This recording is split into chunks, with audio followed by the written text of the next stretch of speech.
Hello, little ones. Would you like to hear a story? I've got one for you. From Rolling with Remix. Long ago, the land of Ireon was a land of plenty, and many wanted to lay claim to its riches.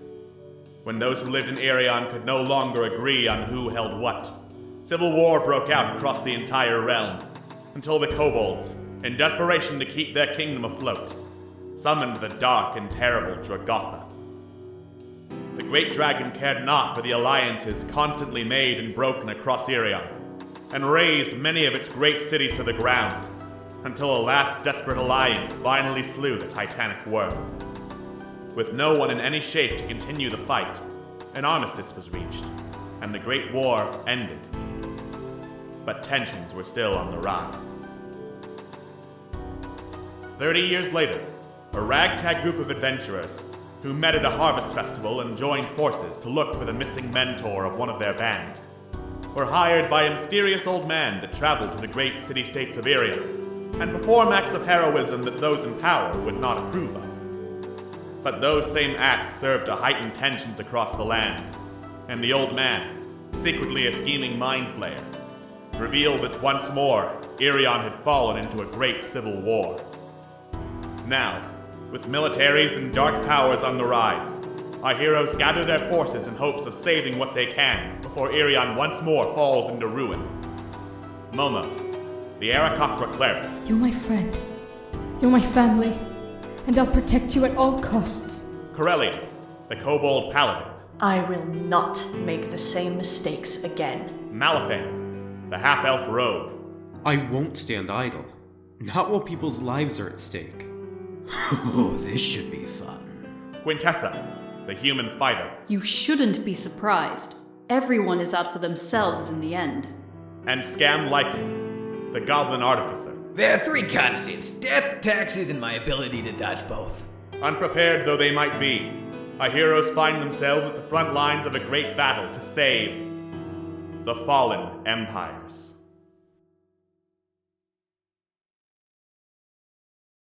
Last time on Rolling with Remix, Fallen Empires. The battle with Dragotha raged on, with our heroes being joined by a series of circumstantial allies. And as the world raged in an inferno around them, Corellian finally landed a final blow, destroying the body of the horrid Dracolich. With no army, or in the case of most of the city-states, scouting party, in any shape to continue fighting, Ravanala proposed a ceasefire, which our heroes agreed and expanded into proposing a meeting to see if they could finally get a handle on what's going on and potentially get aid in the fight against Rankol, finally. Returning to Battenrand's Hall, our heroes saw, carting out a wheelbarrow full of books, Quintessa, very harried but having returned from the Feywild. Along with, piled under the books, Esgal, who was completely naked. She caught up with Malifane, and explained that if diplomacy talks were happening, it was best that she was not there. And in fact, she thought it would be best if she did not continue adventuring, having gone through far too much and sacrificed far too much in the quest to get Esgal back. Meanwhile, the rest of the party discussed their game plan, saying that while it would be great if they could put an end to the Civil War, or at least start those talks, the end goal was to get the city-states to stop hating them, and hopefully, get some allies in the fight against Rankol, or even just stay Ivana, if they were unable to convince the representatives of the city-states that Rankol existed, let alone was behind everything. Awaiting them in the council that turned into sort of a tribunal, as the party directed the city-states representatives to direct their hate onto them, with Raxudal acting as mediator, were Roderick Redwald, the last Duke of Port Mirandu, Kailani, acting as representative for the Marrow while Mizuka was distracted, Ravanala of the Shi Synthé, Prince Zordan of the Oriad, Captain Jemvikilakavilla, and King Zakti. After the first complaints were vented, the party first talked to Kailani, who explained as best he could the terms of the contract between the elves and Marrow that set up the oil rig in the first place, even though he was not a party to making it. But, as things seemed to indicate that the Marrow were the villains, and that Kailani himself could be seen as the villain for trying to help his sick and injured kin, he stormed out of the meeting. Ravanala was a good deal more patient in explaining her and the elves' position on the whole thing, and accepting that perhaps there was information the elves were not party to, but they acted on what they thought was correct. However, Zordan, who had previously fought the elves, was not having it, saying that his honor was besmirched after the elves attacked his city, and he was denied that honor, thanks to the party.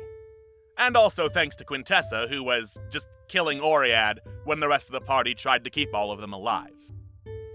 Tensions were running high, so the tribunal agreed to a brief recess.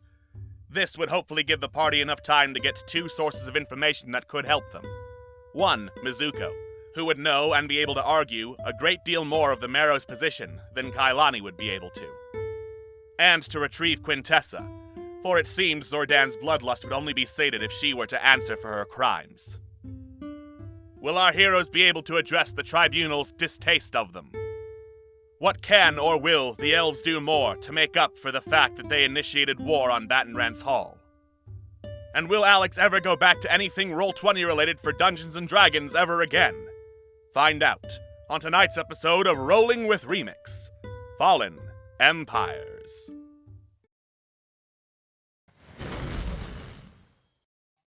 Hello, and welcome to Rolling with Remix, Fallen Empires.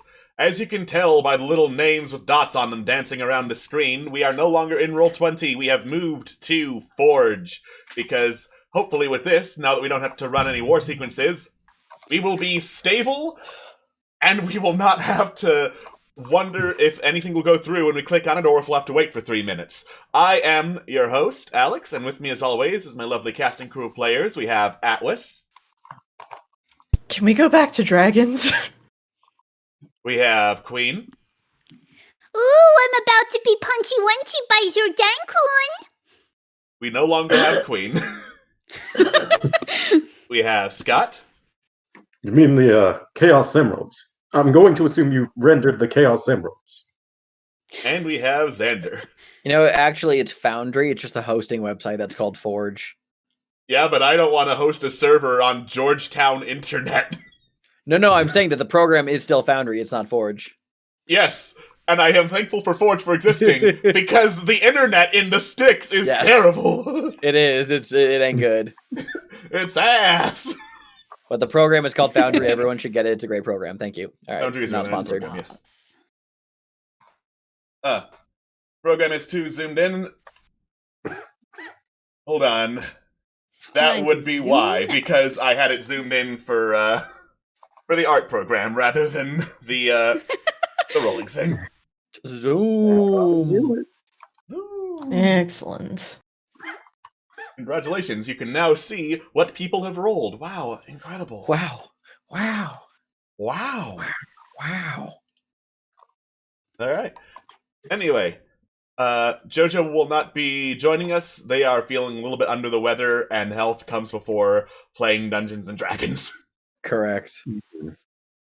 Yas. When last we left off, our heroes had slain, for lack of a better word, because undead, and then you get into semantics, yada yada yada, the mighty Draco Lich Dragatha. Unfortunately, they now deal with a much greater foe.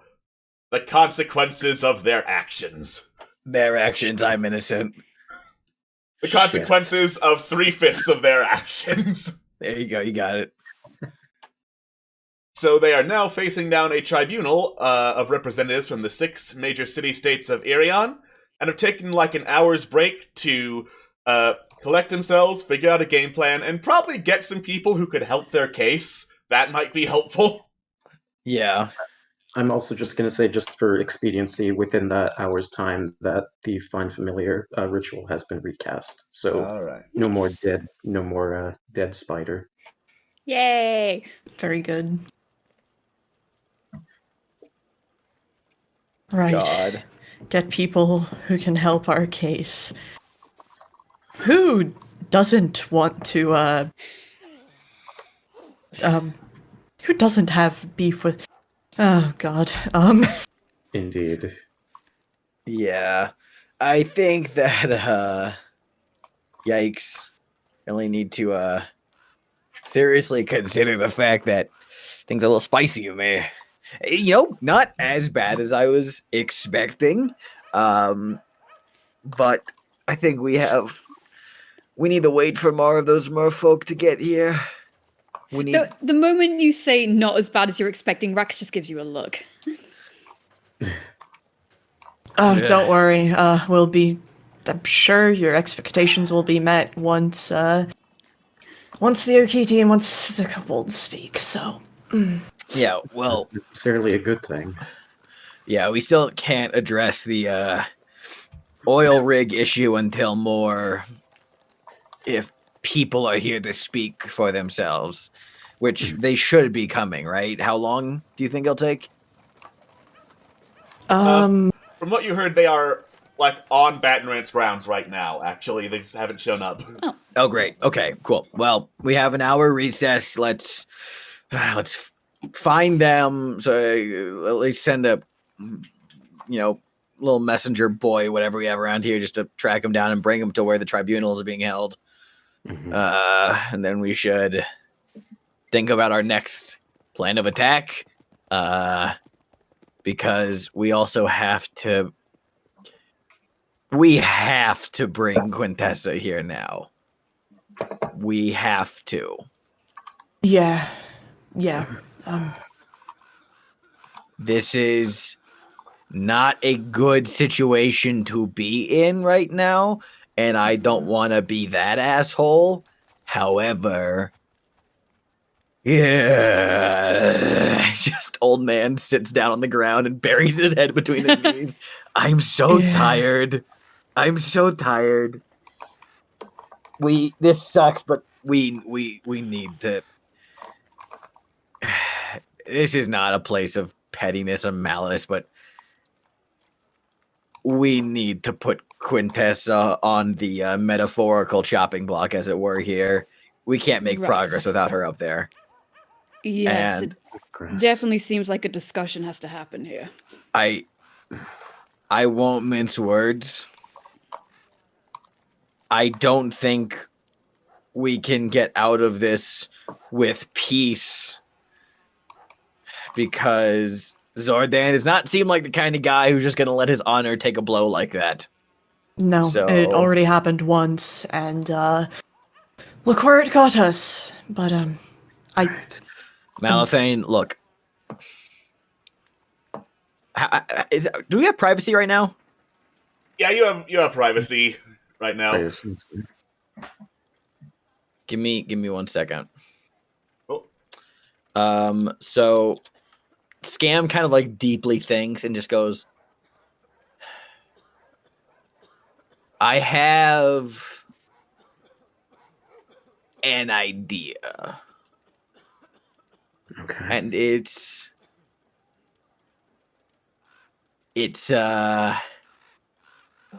how do I phrase this? It's a bit risky.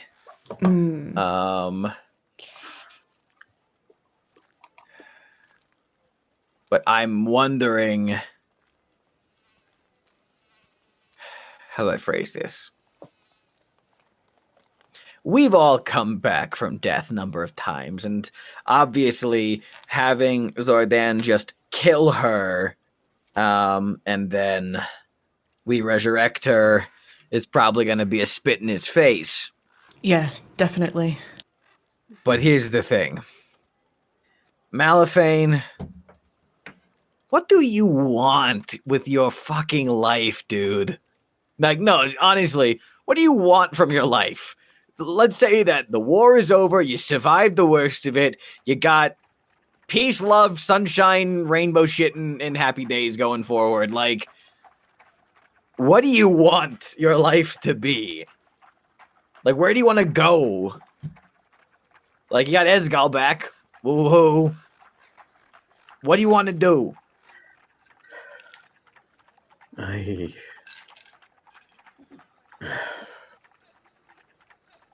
not sure I've figured that out quite yet. Okay.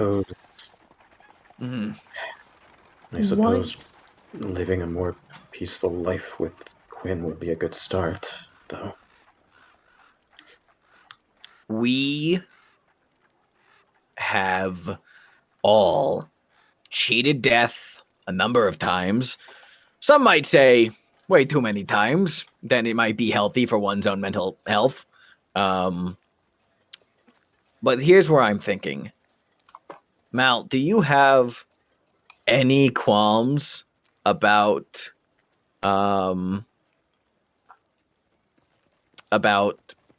living somewhere else? What do you mean? Like going away, like going somewhere far away with live your happy life with Quintessa and Esgal. I don't know, go leave Ireon behind. It seems like there's nothing but bad memories for you here. Go to fucking, I don't know, King's March or wherever, somewhere else. I'm just saying, are you okay with, once this is all over, possibly fleeing your old life behind just to go spend a new start with the people you love? Malphane just thinks for a moment, and he just kind of looks to everyone else. What exactly are you getting at? He's telling him to run away. No, I'm not quite telling him to run away. Yeah, no, there's something else, and I'm telling him that we have a scroll of clone. And there's no need for Prince Zordon to ever think Quintessa isn't dead. That's not a terrible idea, actually. I'm not saying that I think it is the moral high ground to trick somebody into regaining their honor, but I'm also understanding that it's not going to help anybody here in the long run if you have this burden upon you. doesn't that spell take time? As in, That it has does. to come to It takes- completion before... It takes 120 days, but here's the thing. I don't know if the spell... I don't know if her soul will just go into the spell once it matures. Or if she dies before then, what will happen to her. I don't know that. Like, I don't know if her soul will be out there, but then it can, since it's her clone, once it's mature, she'll have a vessel to return to, like a tether to go to the world on. Like... I mean, I suppose the big question there would be, would we have to have her soul if she dies before, the spell has taken its course, or... We can do that. I think We have rings of mind shielding. that is true. We could have her soul. Alternatively... Wait, Quintessa, she's not around here. Okay, alternatively, I am an adventure capitalist. I have made my life in contracts and coin and a lot of morally gray financial decisions. I could, if this, I don't know, I feel like that we might be able to, this might work, but if it doesn't, I could try my hand at, I don't know, taking the role as Quintessa's executor, and I could just agree to the terms of Prince Zordon can execute Quintessa for this, but like I can just bury it in enough red tape and bureaucracy to buy us 120 days. Well, I would disguise it as me having to like go through, like, make sure all of her assets, because she has such a big fucking book collection that there's actually Ash now. Right, and her employment with Bat and Rants and her obligations to, Stormkirk, and that could... I don't know, Alex. I got a pretty fucking high Arcana skill. What do I think that if we cast clone and held on to her, if we made a Quintessa clone and just held on to her soul, or even if we didn't hold on to her soul, once it matured, if her soul was already elsewhere, could it come back, or would it have to be something that we'd have to have in our possession? So I looked up the description of the clone spell. At any time after the clone matures, if the original creature dies, its soul transfers to the clone. Yeah, that I read that too. My thing is like that just feels just like Like, so that implies to me that the soul obviously can't transfer to the clone before it's matured. But like that, I don't know. That feels like that's just vague enough where there isn't enough clarity in there as to what that means if somebody has a clone made of themselves and then they die. What happens to their soul once it's matured, if it's available? Yeah, You know? like for example, if she's in the ring of mind shielding, since that's an effect of having that. Okay. I am now looking up what Reddit has to say about this. Oh man, RPG Stack Exchange, baby, let's fucking go! God. All right. So nothing happens. You die. Clone keeps maturing. So you'd have to have Quintessa die, put her in the Ring of Mind Shielding, wait 120 days, take her out of the Ring of Mind Shielding, kill her again, and then put her in the clone. Right. It's a little Kansas City shuffle that you'd have to do here. So do you want me to try and buy us time? I can try to buy 120 days. What would it take to get her out of the ring of mind shielding? It's the day of Alex looking things up today. Could we just slip the ring on the clone's finger and her soul inside the ring is like cool new body dips inside of it like Swoop. because it's her clone. It was meant for her. Oh my god. I think just like any resurrection of whoever has like a ring on, assuming it's the original body, would get it back.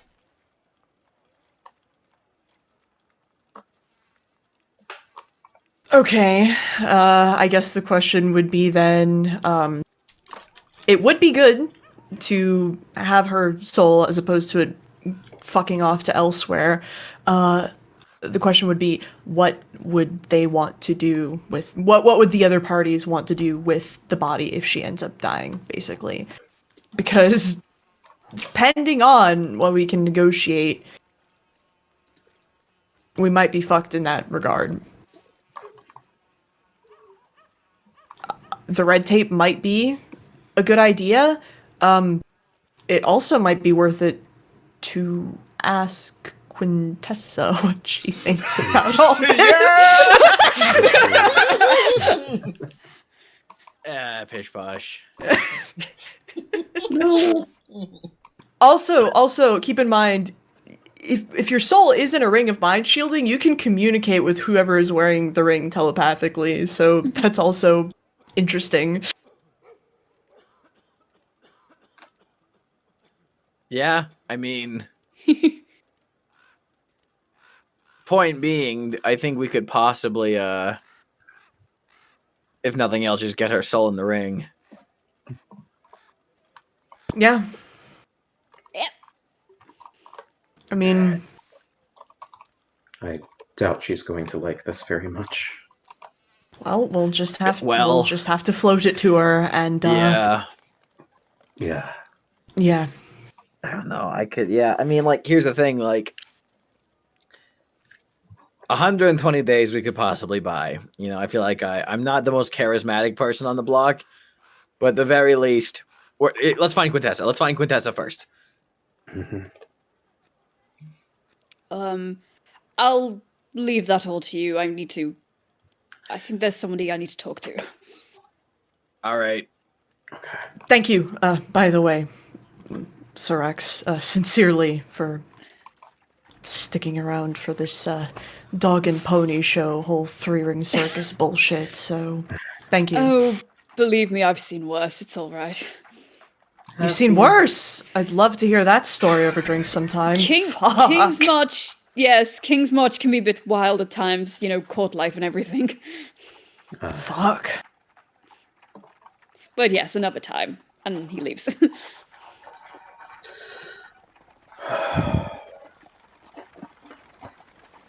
Alright. So, as Rax heads towards the wine cellar, we'll get back to him in a bit, and go deal with the others. Because this is going to be fun. Oh, I'm afraid. As they go Very catch fun. up with Quintessa. Where is Quintess? Where do you think she would be? Well, I just said that she and Esco would be like away from the room, so anywhere, I guess. All right. Then probably not the wine cellar, because that's where Rax is going. Okay. So Maybe just like in one of the bedrooms free, because I imagine she might have like got him there at least, just so he can lie down, not in books. Some of the bedrooms are intact. They're like I'll not steal the one. fancy bedrooms. They're the barracks I don't bedrooms, care. but some of them are intact. I just wanted to lie down somewhere. Esgol is indeed flopped down on the bed, tastefully Hey. covered by blankets rather than books now. Naturally. We'll find your clothes eventually. God, I sure hope I still have clothes left. It looks like the boys' closet was absolutely destroyed. Well, we can make you some. And by we, I mean we can find someone else to make you some. I mean, yeah, I thought that would be the case when I heard we, because, let's face it, tailor's tools are not really your area of expertise. No, and I mean, you could borrow some of mine, but at the same time, they wouldn't fit. Yeah, and then that would be even weirder than, what I've been going around in. Which is nothing. Well, not necessarily. Well, I mean, you'd be covered at least. I would, in fact, Barely. be covered, but it would be very, very tight. Yes, it would show off your wrists. How scandalous. Oh, it's not my wrists that would be showing off tightly beneath things. Enough! Gross. Are we here yet? Yes. Quintessa, give me a copper piece. What? Give me a copper piece. Why? Could you fucking give me a copper piece? Yeah, Wait, sure. what? Oh Flicks. god. Why do you Catch need... the coin. All right, you are now my client. What? Oh, you bastard! Wait, what? A copper for his thoughts, Quintessa. Ah, you just got annoyed, honey. Yeah, you're my client Great. now. Okay, great. Wonderful. What do you want? Looks at Corellian. Oh, all right then. Okay. As I'm sure, how we're in a relatively private place, presumably before we start this conversation. None of the people in the barracks care enough to go rat you out to anyone. Oh, excellent. If people get too close, Corellian like shoots them the glare, and it's fucking Corellian, so I'm sure they'd fuck off. But no. So Corellian's sort of like, all right. So I'm sure you're aware that we are currently facing a tribunal, a sort of a, yeah, an inquiry from all the different groups and nations of peoples concerning our involvement in all the events of the past couple of... Right, basically what I'm trying to say is that Prince Zordan is there as a representative of the Oread, and Yes. Yeah, everyone's there. Yeah. everyone is there, but particularly him, and particularly you've been asked to come forward and try to either figure out a compromise or reparations for actions that occurred On account of your in war Ashura. crimes. Now, pause. Take a deep breath. Don't freak out yet.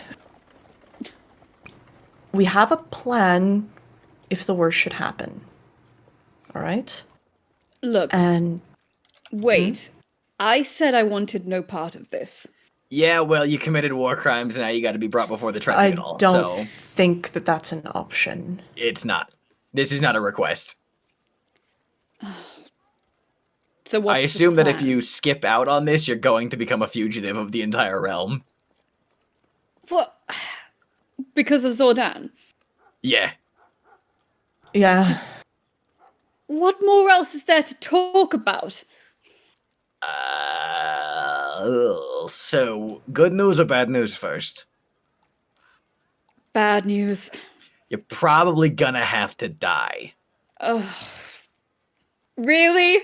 Good news. Really? Yeah, the good that sounds like a news- bad plan, because I'm pretty sure I'd die too. Wait, what? What? Yeah, so half of her heart is now my heart. There's that. How'd that happen again? Well, I had to Witches. bring him back somehow. The consequences of actions. Got it. Okay. Wait. If his life is tied to hers, he literally had no involvement with the Innocent Oriad situation bystander at all. clause. Exactly, and I'm sure that that can buy 120 days of time for us to get to the bottom of that. Oh, And also, what was- Quintess fucking grabs like a random book and like tears like a page out of it and just begins to like clear, like prestidigitate, like just clean all the fucking like text off of it. Just begins like writing like hand scrawl on it. Just basically quickly drafts up a contract of agreement to like for just Quintessa sign here, so I'm the executor of all your shit. Sign. You're paying for that book. No, I am not. I'll pay for it. Don't worry. Thank you. Yes, I get you will. Bing out, I sign it. Great, you're not my client. I guess I'm a lawyer Okay. now. Fuck. Before we go into the 120 days thing, Yes. I think the whole thing with Sordan is the honor. There is no honor in killing an innocent man. We may not have to go to the lengths of having to tie it up in 120 days. You may have to. There might be something else, Yeah. but you probably won't be killed. We will Wait. see what we can Hopefully. arrange. We'll see what we can What is- arrange. Hang on. What is this 120 days part? Oh, Okay. great that you asked. So if you do die, we're trying to think of ways that we can have you not be dead forever. Unfortunately, Right. all of these ways do require you to probably flee Ireon with your husbands, and never come back. Live a new life somewhere else. It'll be fine. But Right. The issue is that the clone obviously. spell- yeah. Yeah. First off, they're not gonna give us access to your body if you indeed get executed. That's just, I mean, why would they? So the clone spell, it takes 120 days for the clone to mature. All right, now we have rings of mind shielding. If you die while wearing a ring, your soul is in the ring instead of being, sent off to gods know where to be Yes. judged or whatever the fuck else. How many So- rings we got, Corellian? Mama has mine. Yeah. All right. You have We sh- one. I Not do? sure. I have one. Did I do you? have I, one. I thought we think I had have at one. least two. We had at least two. All right. I say that whoever has those two, I speak because if I do have one, I've forgotten. I'm not attuned to it. I know that much. Esgal, Quintessa, you two need to attune to them immediately. Because Right. if Quintessa does die and Esgal dies as consequence, then at least we'll have both of your souls that we can hold on to for the time being. Right, and Correct, but his body is literally made of clay. Okay, Witches, His soul- says Esgal, raising his hand again. great. His soul is still in there, right? He can still attune to the fucking ring? Yes, Great. I, That's all I we need. assume so. I have not tried it before, I don't see any reason why not. Exactly. All right, fucking get the rings. We need these two to attune them ASAP. yeah. We'll Hey, figure out who the fuck has those. I don't think Momo's attuned to his, so Yeah. there's that. no. rip it off. Momo takes a Whoever- break from tending to the wounded at the clinics to hand over the ring and then disappear into the void where I don't have to roleplay as him. Yeah. Yes. All right. Look, we the hour break started probably somewhere around I think like maybe 20 minutes ago. I'll try to buy us 20 more minutes. Just say that Okay. like, hey, my clock's busted. Dragatha. I don't know. I'll get some confusion going just to buy us more time for you to finish attuning to those. But look, here's the plan. Right. Oh, should I cast clone now just to start the timer on it? Like, How long does it take to cast? An hour. oh, I Let mean, someone else Um, cast it. if we buy time. Do you need- How Oh wait, I how can't. much of her do you need? I can't. I don't have a level in wizard. I can't cast it. Oh. Well, Do we have a wizard here at Baton Rance?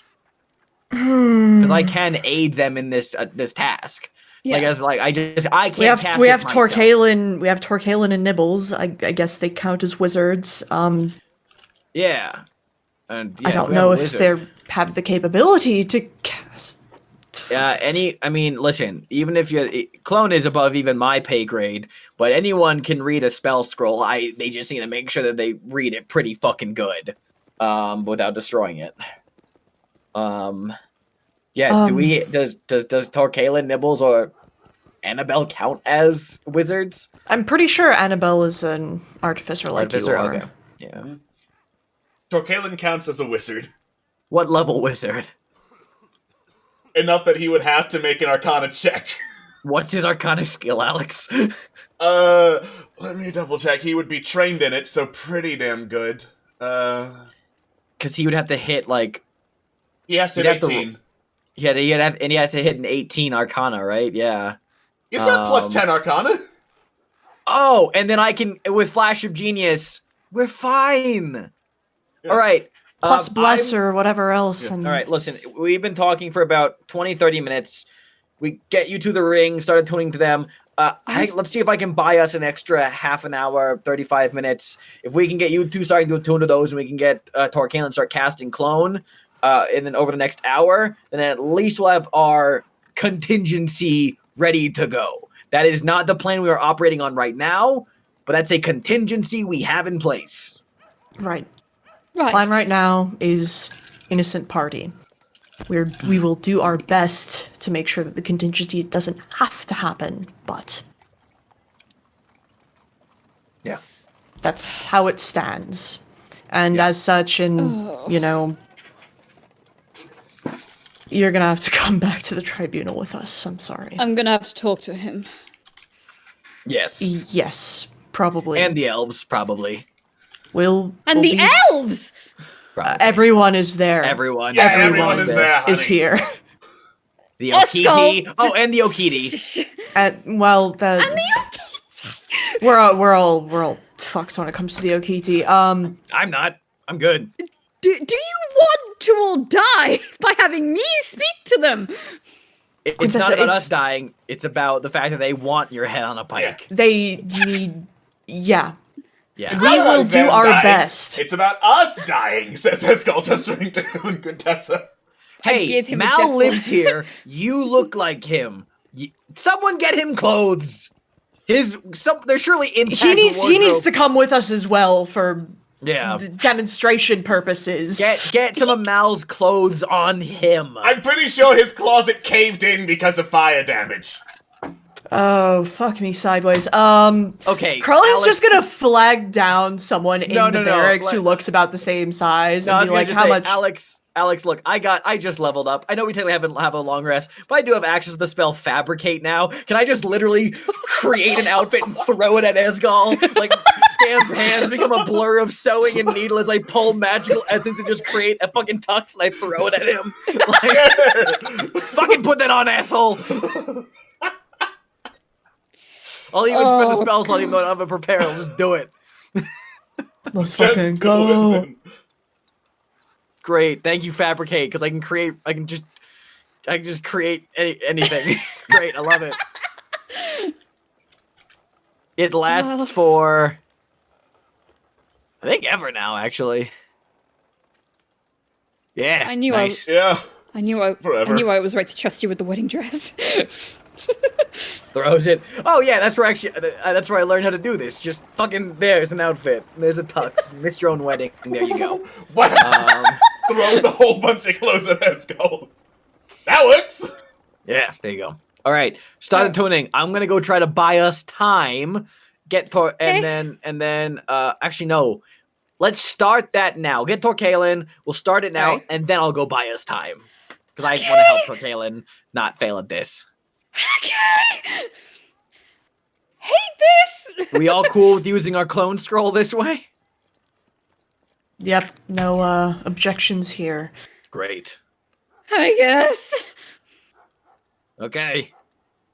Torkalin!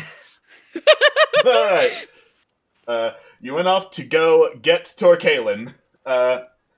He is currently being treated in the infirmary, but just for the sake of convenience, he is well enough to, get carried over because you got a shit ton of healers and help with. I fucking pull out a syringe and cast Cure Wounds on him by injecting it with a bunch of adrenaloids and just like, Yeah. we need you. Okay. Drag him. Just fucking drag him to where we are. Just being like, hey, Torkalin, you got a copper? I've got a silver. Hey, can I see that? Sure. Great, you're my client now. Tucks I'm it what? away. Yeah, come on. We need you to cast a spell. Okay. We need you to. You've used scrolls before? I would know how to, yeah. Yeah, we need you to cast Clone. You need me to cast what now? Clone. Ah, Yeah, that is a very big spell. it is, and you're a very smart boy. Okay. And I'm gonna help you. Dare I ask why and on who?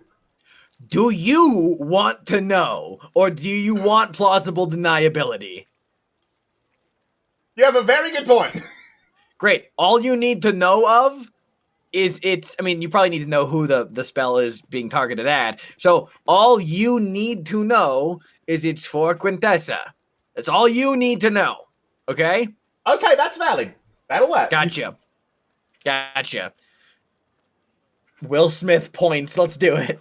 Like, So you need a cubic inch of flesh? I believe that a scroll supersedes the entire needs for a spell's material cost. The scroll overrides material cost. Oh, that's good. Fuck. Yeah. I was about to say, like, all right, Quintessa, we're taking a hand.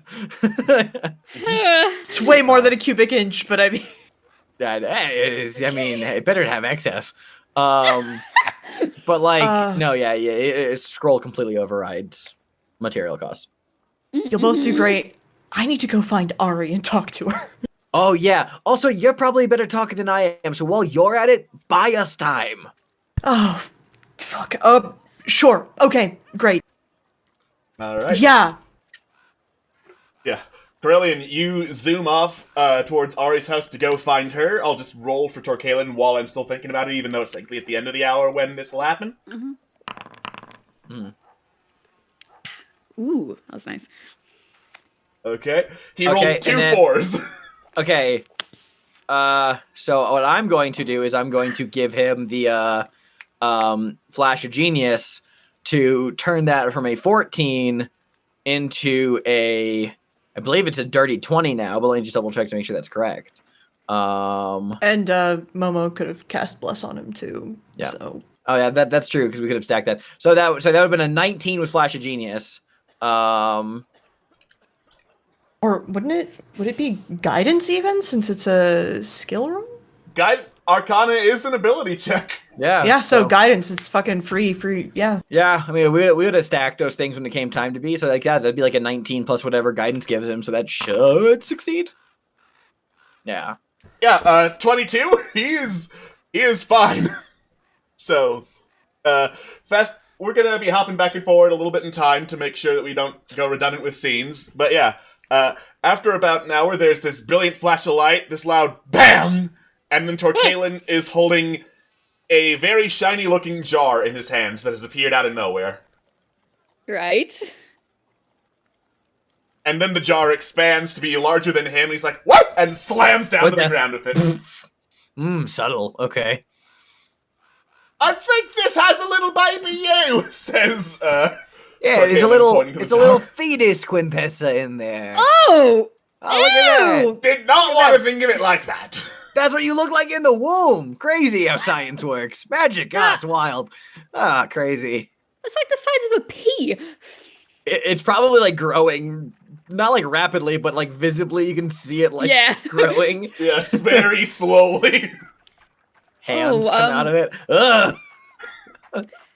I'll take notes on that. I have a lava lamp when you can have this. It's a necromancy spell. It's going to be at least a little horrifying. Yeah. Right. Nice. You did good, Torkalin. Now get out of here so you don't have to know anything else. You got it. And Torkalin goes back to the infirmary. Okay. Like I said, Quinn, Asgall, this is a failsafe. This is not the definitive plan yet. And now you got those rings on, so at least you got those going for you. So if this doesn't turn out to be the definitive plan, What am I supposed to do with this? You got a clone now. I mean, that's pretty good. If you die, you now have a clone. Once it grows, of course. Yeah, not a lot of people can say they have clones, honey. True. Yeah, well, I'd put a cloth over this because as it matures, it's gonna look more and more like current you, and that jar you doesn't have clothes on. So I'd put like a tapestry over it just to protect your dignity. Yeah. All right. That's fine. It's something I haven't seen before. Well, I mean, Shut up. It's in the middle of a burned out building right now, just for the sake of posterity. Yes. I'll put a do okay. not touch sign on it. That probably functions. Probably. We'll do our best to hide it. Let me catch you two up on everything that happened to the tribunal thus far. And Scam will catch them up to speed with what they talked about so far. All right. Cool. While he's doing that, we're going to give Queen a break from talking as a character. We'll get to Rax and Kailani later. All right. Yeah. Cool. And instead, we're going to head over towards Ari's house. Before you can even go in, Corellian, you hear the sounds of pretty intense arguing in Aquan. Great. That's a language I don't know. I will. I don't remember if I was even at the last conversation, so I don't know. Would I be there? I don't fucking know. Sure! Let's have you actually participate. You're there. I know Primordial! Huzzah. Nice. Great. So, from what you can hear, this is basically... I'm trying to figure out the best way to phrase this, sorry. No worries. It sounds like two adults arguing over a kid, arguing over leaving the city. This sounds like a married couple. It's domestic. Okay. It's domestic argument. I relay that information to Corellian. Do you recognize any of the voices? You do. It is Mizuko and Ari. Yeah, there it is. Oh. Oh! I mean, the Mizuko part. The look on Ari's... Not Ari's. Atlas's face right now, chat. Yo! Cute. Oh, that's wild. That's Crazy. adorable. I mean, we knew Marrow that and Merfolk are not on very good terms, generally. So that's layered. Okay, alright. I mean, we knew that Mizuko had children, but Ari, okay. Well, yeah, we met his daughter.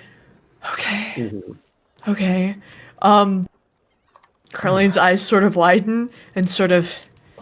Right. Any ideas? Could you let me know when there's like a lull in conversation? I can sort of knock on the door real loud and... Out of character, I'm a little confused. Am I just supposed to go in there and just... No, like we're listening from outside, right? You're listening from outside and hearing the argument. Okay. Okay, now I get it. Okay. Yeah, yeah, sure. I can do that. And if it doesn't happen in the next 3 minutes, I'll just knock. Best of luck. 2 minutes and 59 seconds later, you finally hear them stop to take a breath. Corellian knocks on the door. There is an awkward bit of silence. You still hear them catching their breath. Ari opens the door, staring out at you. Corellian does a little sort of a half-hearted sort of wave. Hello. First off, wanted to check on you and see how you were doing. Ari How is she? Yeah, Ari is dead quiet. She's trying to stand right in the doorway so you can't see past her. Oh, and you know, Corellian's not even gonna try to see past her. It's gonna be like a very, you know, we are both having the mask on of having a totally normal conversation. It's fine. Fine. Mm-hmm. Ari double checks to make sure there's no one around who can hear her. Sighs. One of the benefits of a water tank installed in your house is that it's very good protection against fire. Yeah, that's, I'm glad to hear it, and, that should be over and done with, thankfully, as well. I am going to be completely honest with you. Part of this is me checking up on you, sincerely, after the whole debacle out in the bay as well. But, you're the only person that has also seen and been privy to the Mind Flayer. Would you be willing to act as witness to that and the conversation that he had with us the night that the fiery grog burned down? Ari massages her temples. For who? For going to be honest, it would be us trying to convince us being, you know, Us. this group of disasters, this wreck, us trying to convince the rest of the world that there indeed is a mind flare and we should fucking do something about it. The rest of the fucking world? There are quite a bit of, how would you call it, representatives currently at Baton Rants from the various nations. So, yeah, the rest of Ireon, at least. I guess that's smaller than the world, right? And there's no one else. Anyone else who would have been there that night is either dead or completely incapacitated, or the people who are currently on the shit list. So, you would be the only person, yes. She sighs very, very heavily. And is kind of like staring off into space right now. I understand that this is... Everything has been so much. Everything has come to a ridiculous head. But, I made a promise to you back in Port Mirandu that you would be there when we went to kill the son of a bitch. So, we're trying to get to that. And I want to keep that promise to you. I will make my statement. And I will say no more.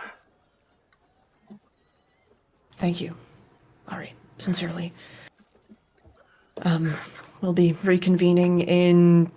Carlene sort of looks at the sky. Give or take... And rattles off however the give or take would be. A generous estimate, sort of including the how long he wants to fucking stall them for. So... Yeah, unlike the keen mind feat, I can assume you're capable of telling basic time. So yeah, you can just rattle off some numbers. Yeah, Carlene rattles off the numbers, and it's basically an estimate of how long we would want to buy time for all the bullshit to happen, and then that would also be his excuse for, we're calling someone in, she needs time to prepare, we need to wait. So, yeah. Once more, thank you, Ari, and, just your statement, nothing more. He quietly nods. Is there anything else, or...? If there's ever anything I can do, just, let me know. We'll, get out of... We'll get out of your hair now, so... Ari nods and closes the door. So, how did it go? Yeah, I presume we start walking back, and Caroline starts talking once we're, away from her house. Well, she'll attest to the fact that there's a mind flare, and attest to what he told us that night in the Fiery Grog Tavern. She'll make her statement about it. Nothing more, nothing less, and honestly, that's more than we could ask from her at this point. So, Given that she's our best and most reliable witness at this point, we have to rely on her. she's our only witness. Yeah. Everyone else is... The other options. Yeah. So, she could say what happened that night, and we can hopefully get at least some marks in our favor. And God, we've already asked so much of her. Fuck.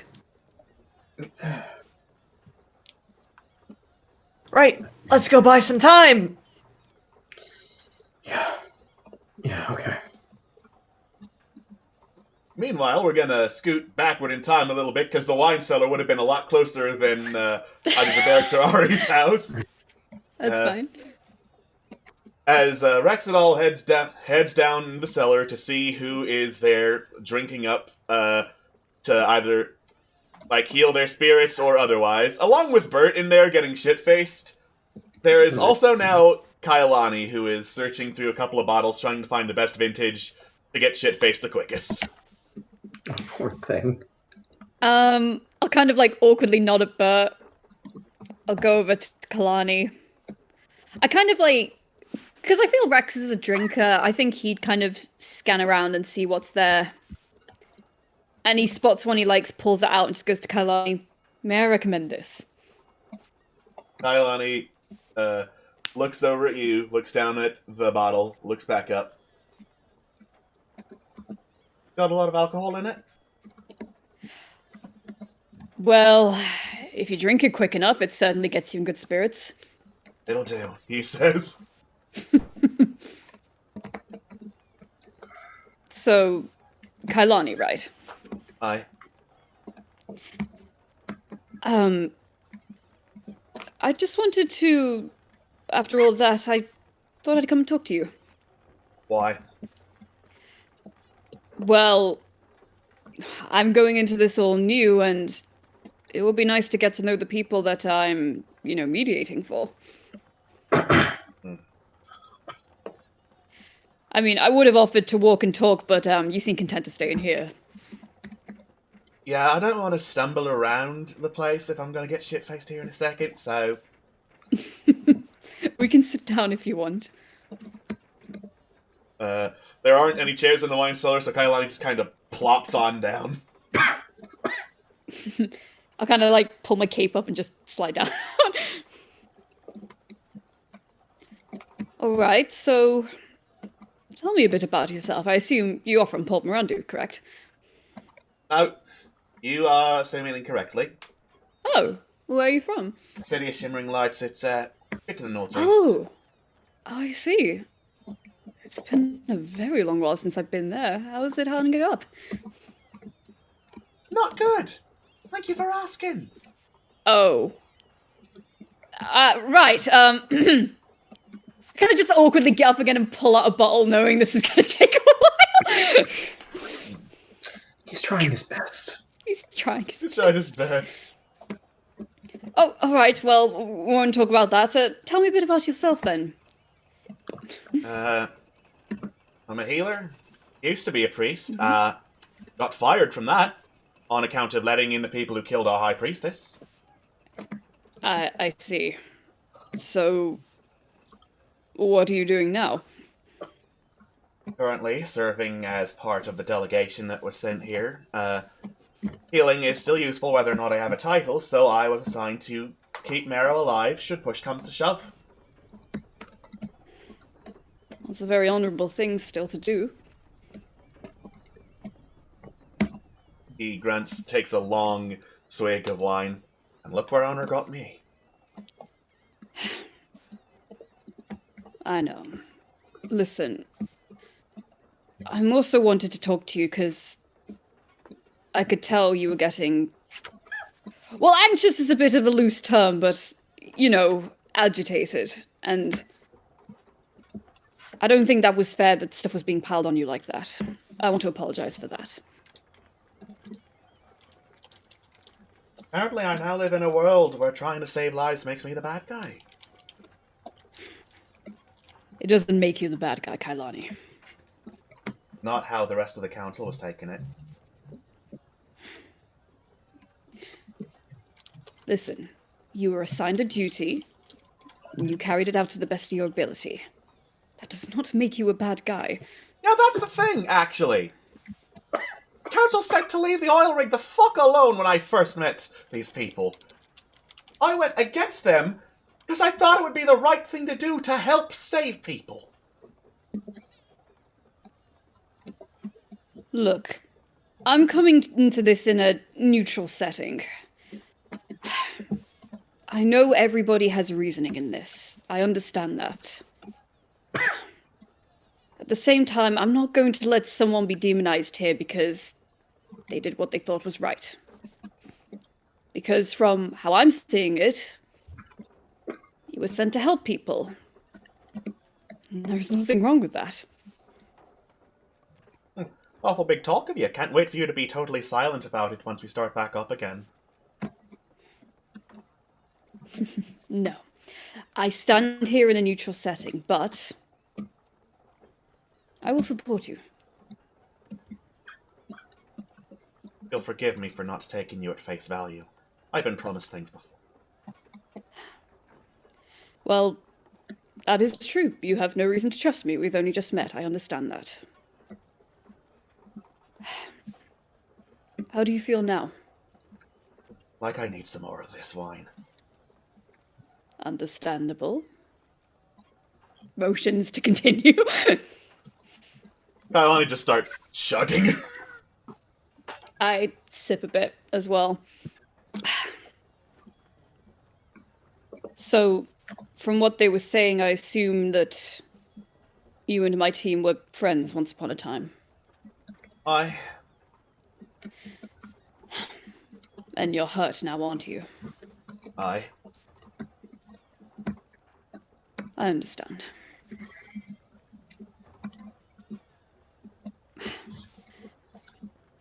Listen. It's betrayal, right? Made that clear enough. Well, you know, I'm not privy to it. I know that sometimes those you think your friends can do something you don't understand. And I know that comes with a lot of hurt.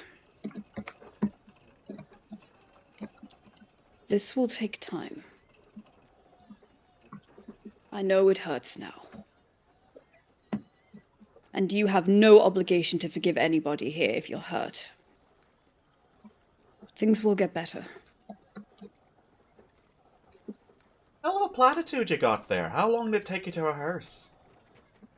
It didn't. I'm kind of making this all up on the spot, actually. No, best of luck with that. Well, I don't really... I'm not a counselor or anything, don't get me wrong, but when I see somebody's been hurt like this, then I feel it's only fair to offer a helping hand, at least. See, that's the problem here. Because I believe well enough that you want to help. What you can actually do for me is basically nothing. Well, if that's what you want, then that's perfectly fine. It's less a question of what I want and more a question of practicality. I see. Well, if you would prefer I leave you alone, that is fine. Or if you prefer we just drink alone in silence, that is also fine. The more I talk to you, the less time I have to pour this down my gullet, so... Silence it is. Kailani resumes chugging. I just sip carefully because I don't want to be drunk. I don't want to be a drunk meat eater. Kailani has no such inhibition. Yeah, I'll stay with him then, just to make sure like he's okay once we're done. Rex probably won't finish the bottle. He'll he'll pass it off to Bert if he wants it when we're done. Yeah, Bert has no objections to finishing up a bottle at this point. He's had to deal with all of these people at the same time, so yeah. Yeah. Kailani, like, staggers up to his feet, obviously a little inebriated. And by a little, I mean enough to, like, mess with a sense of balance. Yeah, Rex will help him up. Don't fucking touch me! Okay, Not sorry. my dad! I'm not your dad, no, but are you going to be able to get up the stairs? I can. You think because I'm a marrow, I can't fucking walk? No, that is racist. No, that's not what I'm implying. I'm just saying that with your inebriation, you might stumble a little, and I don't want you to be injured. Perfectly fine. Well, if you insist, motions to the stairs. All right. And he trips at least 3 times trying to go up the stairs in rapid succession. I do not help as per his wishes. Rax is just sitting there, biting his bottom lip, going, I'm so glad I went back home for this. Yeah. I have kids to feed. Yeah.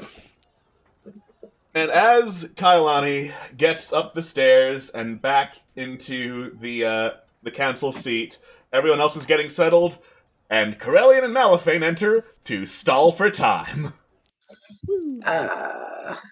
Excellent. Basically, Corellian's explanation as to why they need more time is, one, Quintessa is preparing to come before the tribunal and needed a little bit more time to get caught up on everything that happened, since she wasn't, here until, checks watch a little while ago.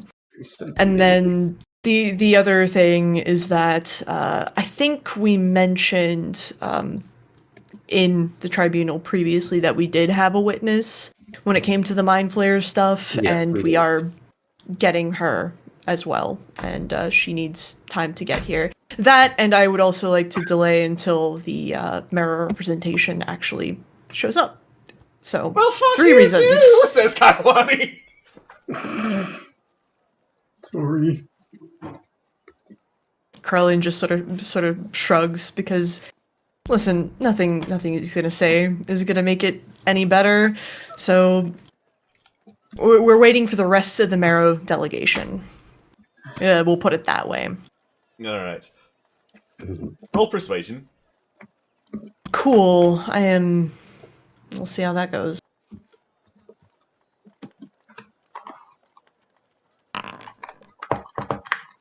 Okay. All right. What? Let me see. Hang on. So that is an 18. I'm just gonna see if Jembik has a Given good that- insight score, because he would be the one most likely to fuck with you. Yeah, I mean, fair. You know what? Given that Mal was there during the conversation with Kailani, maybe he could give Corelli an advantage. Would that be alright? Yeah, sure. I mean, Ari, sorry. Yeah, I would assume that the both of you are Yeah. talking. Rip. That's Rip. fine. 18 is decent enough. Yeah, just better to have a buffer. Oh. Oh. That's fine. Now that's a whole lot of things to put the council on hold for, says Jembik. A more malicious man would assume that you were stalling. I mean, if you would refer to waiting until everyone who needs to be present is present as stalling, then I mean, fine. Oh, We can no, always I'm- start without the required people, but that wouldn't exactly be fair to anyone here. Oh, well, all I'm saying is, you said we should have an hour. I would assume because you set the timetable, you knew that was how long you would need. If the people required to make some arguments aren't here, well, you could always try for the arguments of the people who are. We could That's absolutely not do that. terrible. Yeah, that's fine. Malphane, you're fastest. If you wouldn't mind gathering up everyone as quickly as possible, Yeah, and we can get started while we wait for everyone else to arrive. I'll go collect everyone else then. All right. Malphane, you go run off and tell everyone, stalling isn't going great, please help. So, now Corellian and Rax, because Momo is busy doing some healing, because I don't want to roleplay Momo right now. It is just you two with the Tribunal right now. I want to stand on the surface of the sun. I'm on the edge. That's it. Right. So, while we wait for other parties to get here so that we can continue previous lines of inquiry, Rax, are you still willing to act as a sort of mediator for Of all course. this? Yeah. But yes, so, I suppose the next representative should come forth. Jemvik leans back in his chair. Well, let's see. You need someone for the Marrow, you needed someone for the Elves, you needed someone for the Oriad. I think that's me. Yes, that's Indeed you. it is. And there is some grumbling and groaning from the rest of the gathered assembly.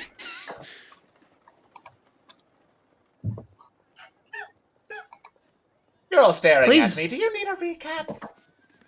Please, Captain, the floor is yours, and probably a recap would be best for all of the parties in the room, not just us two. Understandable.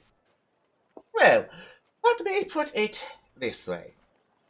It has been the lot of the Okiti from generations upon generations to find a home and get chased out of it by the people who don't want us there, usually very violently.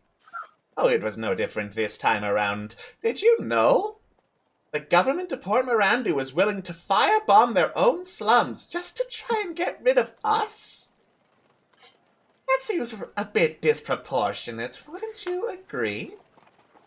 Of course, we had to defend ourselves, which we ran into some trouble with, given that Corellian and their merry band stopped all attempts we had to, let me put it this way, incapacitate people running the firebombing operations, destroy the firebombing machinery, and basically forced us out of Port Mirandu by themselves, which in some regard is impressive considering that 5 people did what an entire city could not, but on the other hand, not cool. Not cool at all. Of course, we have found more accommodations on the other side of the continent. They have been far more welcoming than Mirandu has. All of that being said, we're not dealing with them, we are dealing with you and with representatives from Port Mirandu. And quite frankly, I know we're all trying to come to some kind of accord, but I will remind this tribunal again that when dear Trevlon Bluequill was traveling with these fair people, he promised me Port Mirandu in exchange for his life. So I wonder what they are going to promise you. Yes, I very much doubt they have any intention on going through with the first promise, yes? And he just leans back in his chair as the delegation goes back to grumbling, groaning, and mumbling amongst themselves. Would you care to answer that, Corellian and team?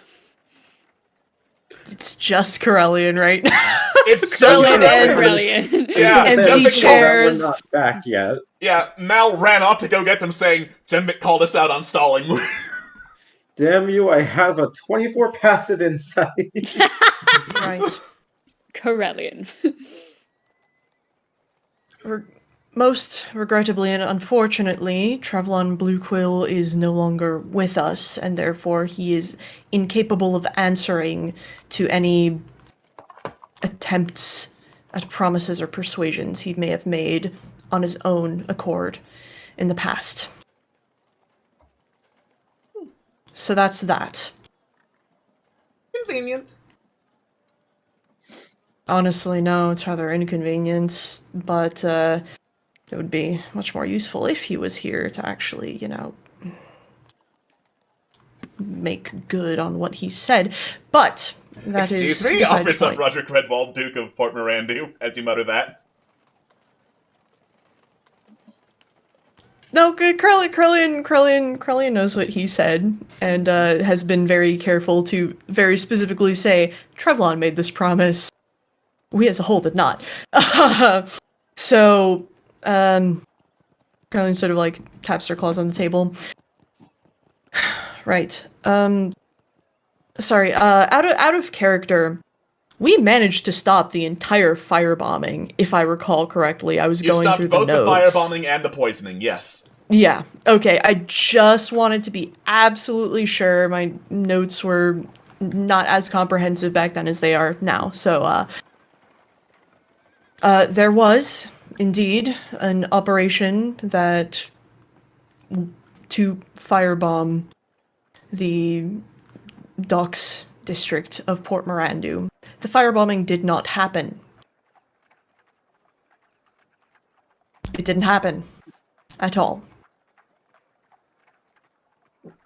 Yes, but as you have just said, there was an attempt. Frankly, the fact that they were willing to go through with it, and would have without intervention, is still sickening and shocking. It is, that's why we stopped it. What's to stop them from trying it again? That's a good question, and one that I and a group of 5, well, 4, well, even less than that, there are only 3 of the original band left, are capable of answering. That would be something that only Port Mirandu would be able to answer at this point. So the delegation turns to Roderick Redwald. What the captain has conveniently left out is the designing of a plague that surely would have taken out far more people than a controlled firebombing of the docks would. What is to stop them from trying it again over in Blind Vault, What's to stop them from deciding that they've had enough of having just one section of the city and trying to poison the rest of it?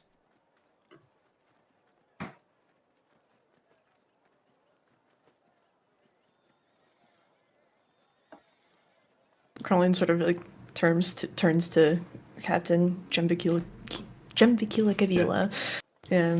Jemvik is now like kicking his feet up on the table. Not wearing Fair. any shoes right now, he's just doing whatever. I mean, Alright. why would he? Why would he? Yay. Well, it's as I said, very simple. All we want is a home.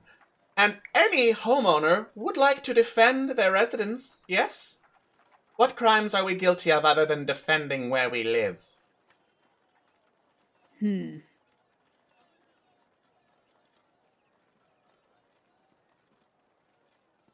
have Give to me answer that. just a... Yeah, and I need a moment to actually think. Yeah, of course. God. Yep. Congratulations on being the only one who can answer. I feel like we need some Phoenix Wright music in the background here. Yeah. No, we can't. That's copyright.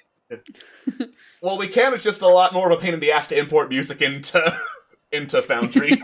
Okay. The politics of Blind Vault don't actually play into the situation at hand, unfortunately. And also, releasing a plague onto a city that you called home doesn't really seem like protecting it. Desperate times and desperate measures. I think we all know how that saying goes. Yeah, so basically you were willing to do the exact same thing that the government of Port Miranda was going to do, just slightly different methodology, yeah? Well, I would say that's different methodology, sure. Genocide versus self-defense is a bit of a different ring, wouldn't you agree? There's more of you, grumbles Roderick. Except, it would have also impacted the entire city, so it's more of a genocide versus genocide situation in that case. Are you telling me people are incapable of making medicine these days? When it comes to an engineered plague designed to kill people very quickly and efficiently, I think that we all know that the real people who would have suffered would be, you know, the poor, and not actually anyone who you would have wanted to strike back at. Mm. You do raise quite the point, says Jembik, getting his feet off the table. If we are indeed on the point of caring for the poor, unfortunately we happen to be among that delegation. So surely, he says, glaring at Roderick Redwald, even if Mirandu itself no longer has, what would you yourself call it? A rat infestation? Surely there would be some way to at least contact your friends in Blind Vault or convince us to move over there with some more protections for the poor?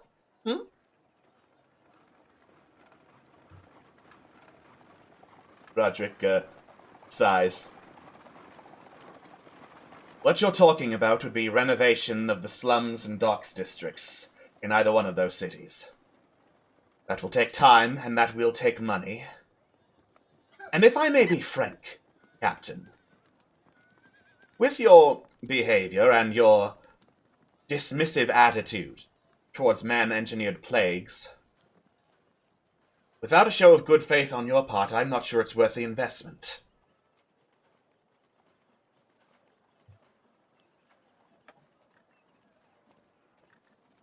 How much of a show of good faith would it take?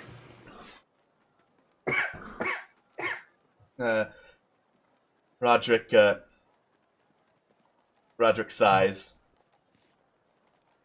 Well, historically speaking, one of the most common instances of advice would be to leave the Ratmen to their work.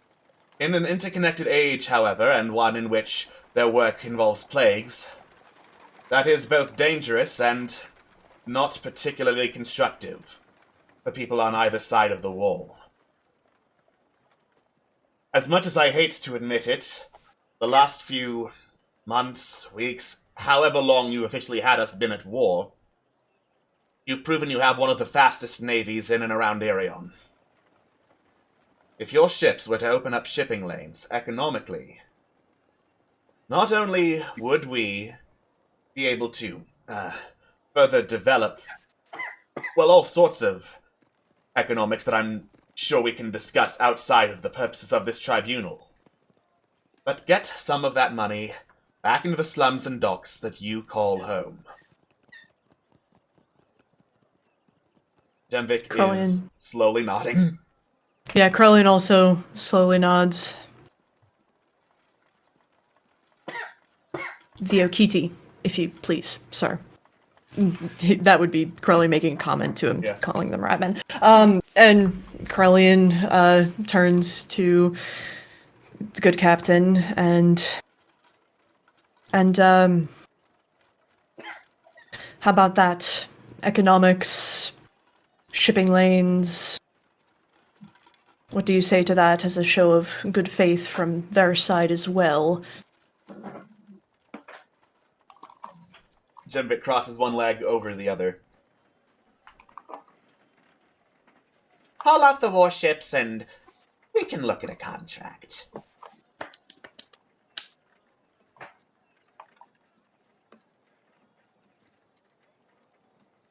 Well, it seems like further negotiations are going to have to be done outside of this specific tribunal, if I am reading the room correctly.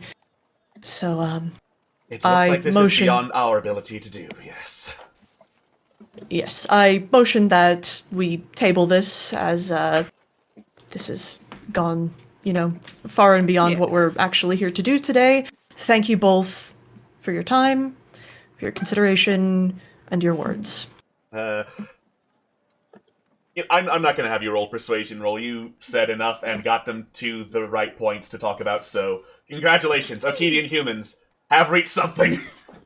I'm just sitting here in my chair, just chanting silently to myself, it's a start. It's a start. It's a start. All right. And as Corellian makes either a physical or mental gasp of relief, I'm assuming, Scam, you brought Esgal and Quintessa with you? Yes. Cool. Like, seconds before you entered, you finally finished attuning to the rings, and you burst into the room. I object! Oh, well, if you're objecting, says Jemnikan, crossing his legs. Oh, there's nothing to object Not to, Samuel. the time. What are we currently talking about? We're good. It's sorted. We'll talk about it later. We're moving on. Perfect timing, by the way, Scam. Timing. I am nothing but punctual. Uh-huh. Right. Carly's claws dig a little deeper into the table. So, thank you, for assembling the, people we needed. Just the people we needed to see. So, Yes. Right. I am now here to, lead this fucking thing. Well, then in which case, we move back to Prince Ordan. Zordan! Yes. Where were you on the night of... Wait, sorry, I was just reading some books. Sorry. Hold on. Gotta reconnect the nodes. Hold on. Am I a joke to you, Mr. Likely? No. Sorry, I was just... We're good. Okay. Starting back. Prince Ordan, as we discussed previously, I have brought, as per request, the tribunal recognizes Quintessa Kriana. We would like to... Oh, right, you're married. Quintessa Lythos, it's complicated. That is hyphenated, just for the court record. And additionally, before we dive headfirst into all of this, Prince Ordan, just for the record, would you please state, with all parties now present for the official records, what your intent with one Miss Quintessa Lythos is? My honor was insulted when Quintessa Lythos now, apparently, decided that she would kill as many of the war parties sent to avenge our honor at being invaded as she possibly could. Being denied that trial by combat, I seek to resume it and see it concluded. It is your intention to face Quintessa Lythos with lethal force, correct? Correct. I see. Before the tribunal recognizes the statements of the of the prosecuted here, I just have to ask you, Prince Ordan, looking her in the eyes, what do you see? A war criminal? Fuck, beats me. Okay, yeah. Well, Hoping. Swing and a miss. Okay. Quintessa, what words do you have to say on this matter for yourself? Well, I will apologize for insulting your honor. But I will defend myself in saying, on the battlefield, not only did I snap my bowstring in order to stop the combat, I also kneeled to you so you could have said honor. fucking scam like leans forward, says, Quintessa, that was technically done after you committed the war crimes. I think we need to redirect the focus of this conversation. Why should I? It's not my fault he couldn't finish the job. Okay, scam. All right. Yeah, Zordan grips the table harder. It starts cracking. Points at Rax. Strike that from the fucking record. Strike that from the fucking right, record. yes, absolutely. Okay. Right, Zordan, calm down. It's all right. Okay, screw No, her no. statement. No. Let her finish. No. The tribunal no longer recognizes Quintessa Lythos as a free-speaking agent. She, as both her lawyer and the mitigator, no. Okay. I agree. I'm going to If speak you're both on lawyer and mitigator, this trial is intensely biased. I will just say this. Oh, Krell near Klob, yes? Yes, go on, Crowley. Yes. While we sort out the statement and the record, I would like to know what your parameters for a said trial by combat would be. Both of us going to the best of our ability. Last man standing. Understood. Cool. Would this be to the death? Well, yes. Good to know. Okay. Throws my coin back at Quintessa. You're no longer my fucking client. Defend yourself, and you already did a great job of doing that. All right, so yeah. In lieu of more statements from Quintessa Lythos, thank you for your input. There is a bit of a complication with any sort of trial by combat that would include Quintessa Lythos, and that is that her physical well-being is inexorably tied to someone else's. The tribunal would like to specify that this refers to the fact that she did some fuck shit and brought back her dead lover and got cursed, and now this innocent lover will die if she dies. It's true, it is some fuck shit. It is some fuck shit. And I feel like I just want to say I am no longer Quintessa's defender. I am now just back to being the mitigator. I will say, however, that if I think it looks like curling the nods, I think we can come to an agreement on this. We're not asking Prince Zordan to not pursue this matter further, but unless you would like to take honor in the killing of an innocent man by proxy, we would like to request that Prince Zordan be patient and for us to determine a way to remove the innocent from the firing line and then allow this trial by combat to proceed. I will not ask Quintessa's permission. I think her inflammatory statements are an admission of consent for this battle to proceed, given that she just mentioned finishing the job. So I would like to request Prince Zordan on your name and on your honor that we remove this liability from the mix so that you may achieve your stolen victory. Make a persuasion roll. I would like to provide this man with advantage. Why did I do the talking? Because I just finished doing more talking. You did. You're the talker. I'm the bitch now. Okay. No, you are the bitch. We're all okay. bitch on this blessed So this day. is going to have a. I'm also going to flash a genius myself. So this will be which I believe I still have uses of that. You should. Where am I in all of this? You're still Wait, getting hold on. Ari. Hold on, wait. God. We have not long rested since Dragatha, have we? Nope. I no longer another have Flash of chance. Genius. Oh, Okay. Oh, fuck. Well, I have a +6 to this by default, so with advantage, I will, All right, so this is going to be plus. All right, I'm going to roll 2d20. All right, one was a 16. Okay, so with advantage, that's a 16. Plus 6, that's a 22. Good. Okay. So that is 22 on persuasion. 22. Zordan is still, like, gripping the table hard enough to crack it. So, this fuck shit that Quintessa Lythos did tied her soul to an innocent man. Am I correct so far? The Tribunal recognizes this as To our fact. understanding, yes.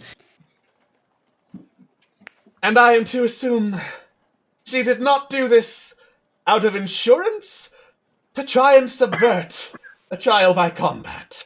We had It no is our- idea this was yeah. going to happen.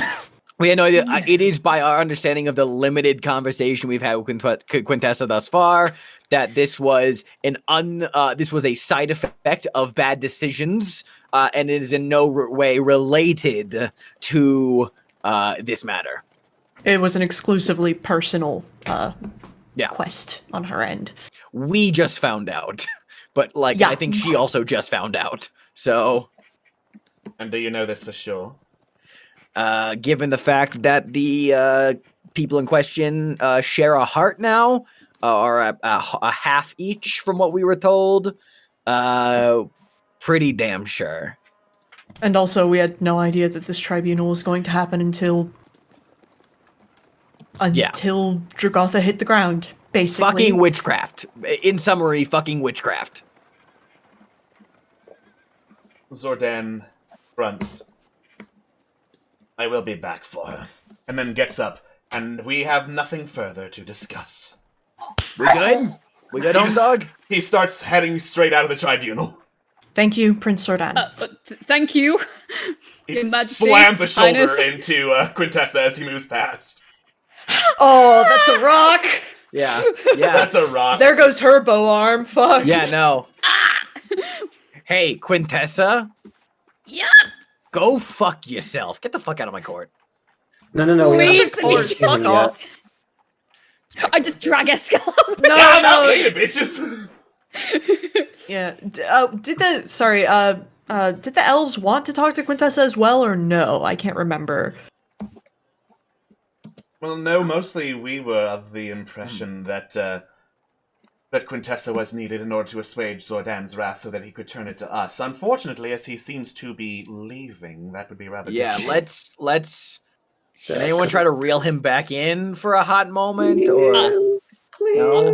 I could try. I'll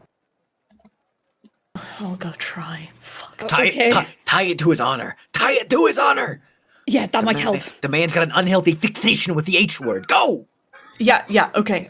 Carlin does his best to catch up to Prince Sordan before he fucks off completely. Zordan's speed is 25 feet. You will be able to dash and catch up to him. Excellent. I dash and catch up to him. Prince Sordan, if you would not mind, your presence is still requested in the tribunal. Why?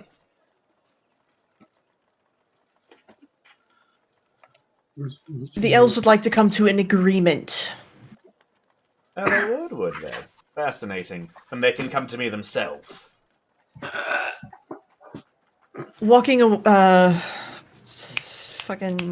me try and find the words to do this. This is probably going to be one of the last chances we have to all be together in a diplomatic space such as this, where all parties are present. It would probably be for the best for you to not only finish the job when it comes to your conflict with the elves, but to also establish, well, establish in the eyes of everyone else that the Oread are not a force to be looked down upon, that you are to be reckoned with as a nation on equal footing with everyone else. Persuasion with advantage. Nice. You have touched upon one of the only things that will make him come back. Yeah. Yes! God. He is dead quiet for an uncomfortable length of time. The elves don't have anything that would prevent me from getting my honor back from them, would they? Not that I'm aware of. No magical fuck shit, no hearts being tied to someone else? Not that I'm aware of. None of you running any shenanigans to prevent me from getting my vengeance? I will admit I do have a personal request of the elves, but it's very much that. It's personal and has nothing to do with any of this. Well, then I am very sorry, says Zordan. But it appears I still have business here. And I doubt they'll be intact enough to fulfill that request. We'll see how it goes. And he heads back in. Nice. Right. How the fuck did you do that? I listened to him once upon a time. Aw. And I know what the writing on his chest says. He has writing on his chest? That's awesome. Yeah, he has writing on his chest. Don't not bring it awesome. up. It's not. It's out of character since you weren't here for it. But I think Scam, you speak Dwarvish, right? Do I speak? Let me double check. I thought you did for some reason. No, I do not. Okay. Out of character because this probably would have been brought up previously. It's basically Dwarvish writing that says that he's property of dwarves. Slave brand. He's Got a it. slave. Yeah. Got it. Yep. Cool. Yep. Not rad. Not rad. Cool. Super not rad. Yeah. I can read that too. All right. Well, at least he is here. And what is the covers up the microphone that doesn't exist that Scam is only pretending is here? What is the where are the other did we find the rest of the merfolk to come here and I believe from what they're on their I think they're on Batman's. They're on their way. And I'm sorry, did I walk in and did you resolve the fucking Okiti issue? The steps were taken towards a resolution. So we're good on that front? As far as I can tell, any more steps would be between them and... Let me stand up on... excuse me, just I would like to actually just real quick have a quick sidebar with the representative of the Okiti. I say their name out loud even though I forgot how to pronounce it. Captain Jemvik. Yeah. Their name out loud even though we have no idea how to pronounce it is the other captain. Yeah, okay. Can I speak with Captain Jemvik in a sidebar? Sure. Hey, Jemvik. Yes. How you doing? Kavila. Great. Okay. Anyway, just quick. So I walked into this hoedown a little late. Making steps. That's great. Quick question. Is there anything else that you want to talk to the party about, or are all grievances kind of good there, right, for the time being? Or is there anything else you want to bring up with the court? Is me killing a bunch of your people in a volcano showdown a problem? Because that was not a personal thing. I mean, they were fully willing to kill you, so... It was self-defense. I didn't want to kill them. They were taking the one ring. Anyways, okay, cool. Just, are we good? Well, I mean, killing the last captain sucked, but I'm the captain now, so I guess that technically does work out. Dude, up top. We're good. All right. The court moves on. What the fuck is this? God. I love Jemvik so fucking much. Jemvik is so good, but this fucking, like, Law and Order, Fallen Empires. God. This is definitely one way to handle a political campaign. And I will say at this point, to get Malifane back in, he arrives with Mizuko and Ari. Good. Hey! Thank you. I've been missing for like 2/3 of the campaign at this point. All right. Given that we are still waiting on other representatives of the Murrow to arrive to continue that discussion, with the witnesses brought forward, I address all of the individual factions individually before we get back down to the individual issues between our nations and the Baton-Rance lot. Mizuko raised his hand. You said the representative of the Mara wasn't here, and that's me. Yeah, we just got back. Oh, shit, that is back. Awesome. All right, great. We also have Ari here. I will actually defer to the court, the tribunal. which would you all like to handle next? Continue the matter of the marrow, or talk with a witness of the mind flayer? Well, as of present, the mind flayer seems less of a present issue than everyone else gathered around this table, so... You know what? Yeah, better to talk about current pressing matters. Great. Kailani's here, right? Kailani is drunk off in the corner, and Mizuko just takes what was Kailani's seat. Mizuko, thank you. Court recognizes you. I assume you were caught up to everything that was discussed prior to your presence here, yes? As I am to understand it, there was discussion of the contract of the oil rig that Kailani, not being a party that made and signed the contract, was not able to fully address. Yes. So we would like to resume from a more informed viewpoint. This continues the matter between the Murrow and the Kobolds. And of course, by extension, our involvement in this whole affair. What is your stake and understanding of the oil rig? What is your awareness of that situation? I believe I can offer some clarity to this, yes. That would be great. Thank you.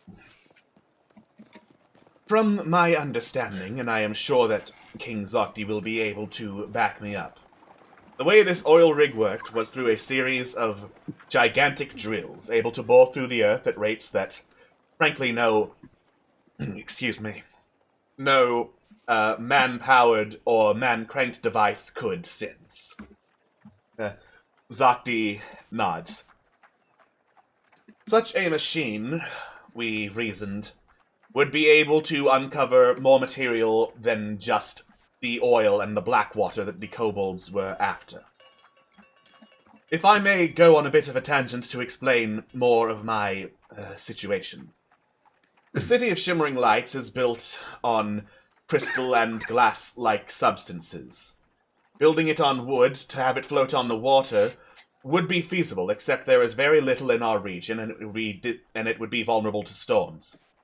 Similarly, building it on metal would require far more resources and time than we had in order to build a trade city here in Ireon. Building a city offshore would be inconvenient for everyone else, hence the need for these crystals as the main focus on how to, frankly, maintain a city. Mm-hmm. Right. The upkeep... go ahead. Sorry, I was Keep not going. done. Yeah. In order to upkeep the city, we need a regular supply of these crystals. Unfortunately, the ones that were in easy use have all been dredged up, which left ones beneath the surface at the very bottom of the water. I thus put it forward to the council, when we were debating whether or not to accept this contract with the kobolds to have an oil rig, that we could include a clause in there that whatever of this material the kobolds found in their drills, they would deliver unto us for the upkeep and further building of our city. So this was a mutual agreement of mutual benefit. The kobolds were getting what they wanted, and you were getting a resource that you needed. That is correct. He reaches inside a pouch. I have brought with me a copy of this contract. I keep one on me just in case whenever I travel. I believe it should clear up whatever I or Zokti was not able to answer. And he just slides it forth on the table. Thank you. The tribunal recognizes this. Were you aware at any point of the ecological issues that were raised by the oil rig and the harm it was inadvertently, not intentionally, causing surrounding inhabitants? Firsthand. And what was your opinion of this matter? Well, Mizuko just coughs, does a sideways glance to avoid Ari, who's just standing in the back of the room. My young daughter, personally, got sick as a result of exposure to this black water. None of the medicine we had was available, and I realized even with this contract and everything it brought both me and the other members of the council, it was not worth my daughter. And so, although the rest of the council disagreed that He gestures towards Corellian and their group. Trevlon's party, although I see Trevlon is not here. Although they disagreed that intervention should be done on the oil rig, I personally gave them access so that they could kill its operator and stop the drilling, so no more children had to get sick. Now, it is my understanding, looking back at King Zakti, the kobolds were already planning to ditch the rig, or shut it down at least, yes? Not necessarily. Up until the intervention of Corellian and his crew, it was business as usual. Okay. They talked to, well, after killing Noodlo, the previous operator, they talked to an alchemist on board and put the idea in his head to start abandoning the oil rig. Okay. Scam, walks over and tags Corellian. Okay. You were personal experience. I am still here to be the I was involved. I'm still gonna You're good. be the mediator, You're good. but You're good. you speak. So, once the oil rig ceased its operations, even though it was by, our hand moving at your request, the council of the City of Shimmering Lights still required the clause to be met of the crystals. Correct. According to the contract, that is correct. So, despite the fact that, out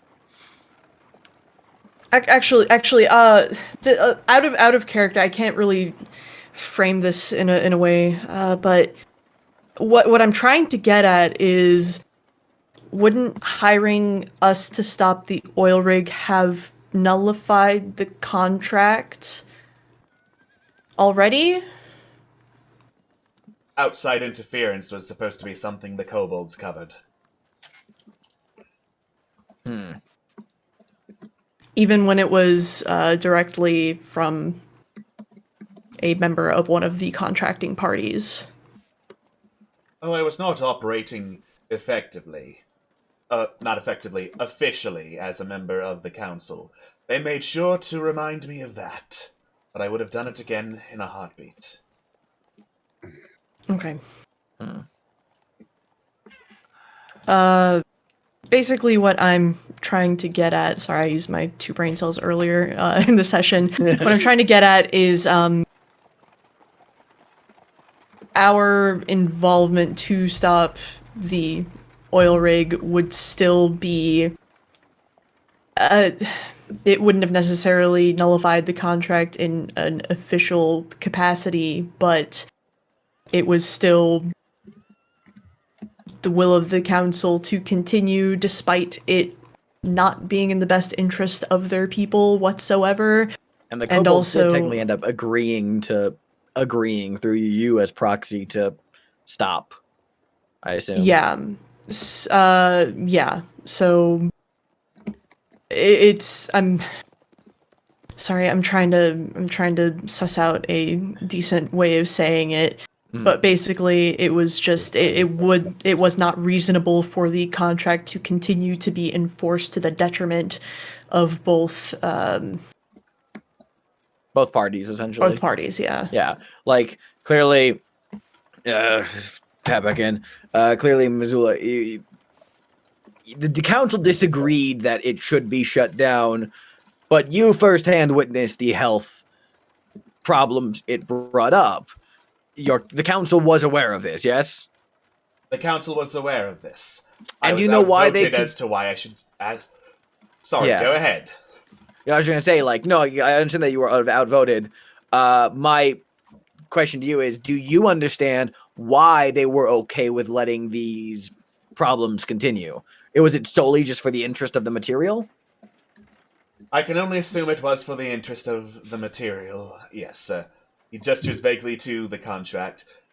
I only had a limited hand in it. Ultimately, Gwenimere had the final say of what clauses got added in. kind of points at the drunk Kailani in the corner and just goes, well, clearly, I speak at least as an outsider on this issue. Clearly, you are a better person on the council than your fellow individuals for putting your people's health first. So, thank you for being a good person, I guess. Prince Zakti. King all- Zakti, thank you very much. King, thank you, King Zakti. A lot of royalty in this room. You remind me. This last recess has felt like 2 weeks. What are you looking to get out of these discussions between you and the Murrow? Well, whatever the Marrow want is a bit irrelevant. Ideally, Sure. if they would stop sending people to try and attack our ships, that would be great. But on the other hand, clearly we're no longer able to deliver what they want, and they still hold us accountable for that. Thanks for blowing right. up our main source of economy, by the way, Corellian. Carlin doesn't say anything, just stone face. Are you aware? Going back, is it Missoula? Mazuka? What was it? Sorry. Mizuko. Mizuko. Thank you. I am new to this NPC. Mizuko. Were you aware that these attacks were against the kobolds were continuing? Was this an action of the council, or were you aware of this? This was an action of the council, yes. I know. What is your personal stance on this? Frankly, I've lost... I was about to say I've lost, but I want to assure you all. My daughter is still alive, slowly recovering. Frankly, I just want to be done with this whole debacle, but I recognize, as acting representative of the Marrow, that just standing up and walking away is unlikely to please the rest of the city or get the attacks to stop. Mm-hmm. Out of character, Guinevere was like the acting sort of head of the council, right? Yes.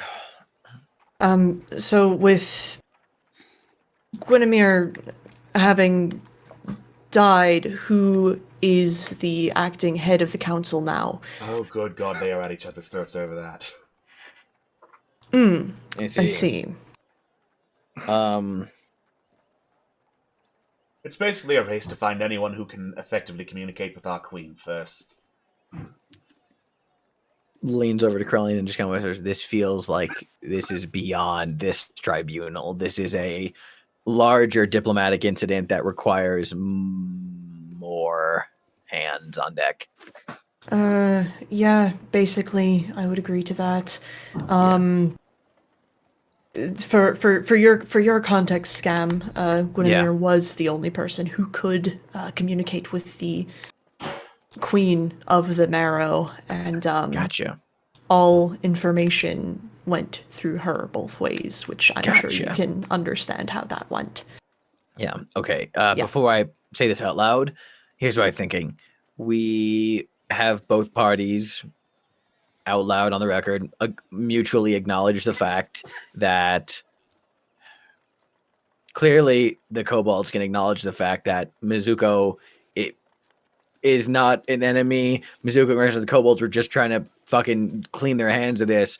We can get the two of them to agree to the fact that this is a diplomatic negotiation that should be held on between their two people at a later date. Idea, if I may pause it, please. because please. I know because Guinevere, as the head of the council and the person who made the majority of the contract, is dead, and the council is in a state of flux. The contract should be put into, even not necessarily void, but put on hold until more productive negotiations can be done. And as such, retaliations for fulfilling or not fulfilling said contract would also cease for the time being. Is that? Are you saying this privately? Yes. Yeah. Okay.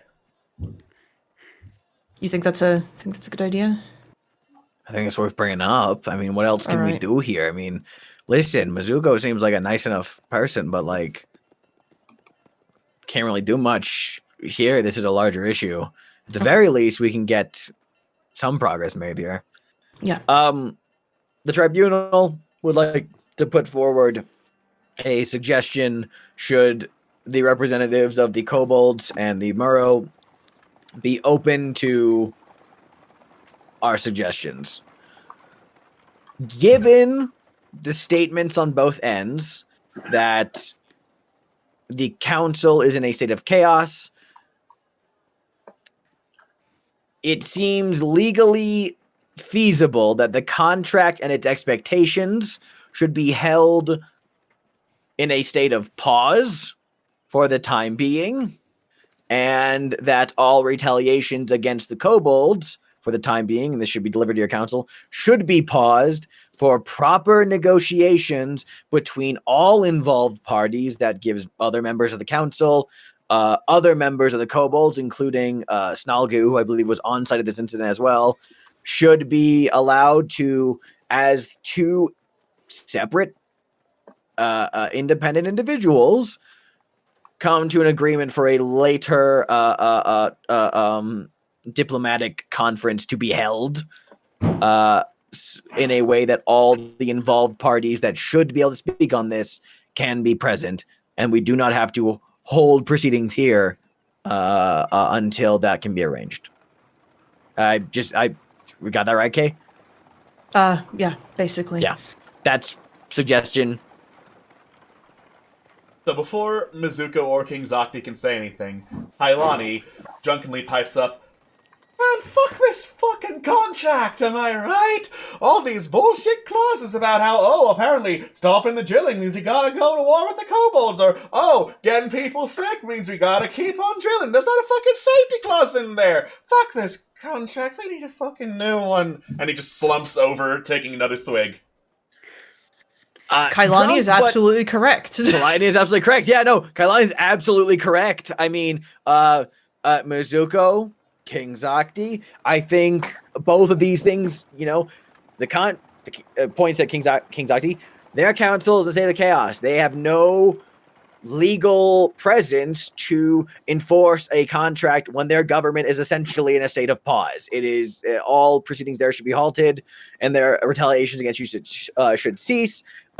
Points at Mizuko, and if the contract were to not be ended and there were still mutual terms to be decided upon, there needs to be new discussions of safety clauses that should be added to these discussions.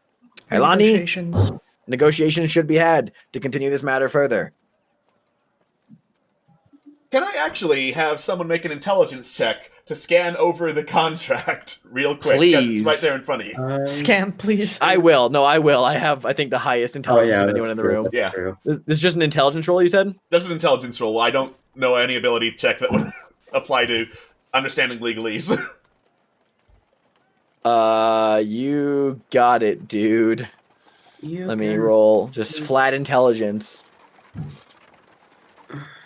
Hello. Function, please.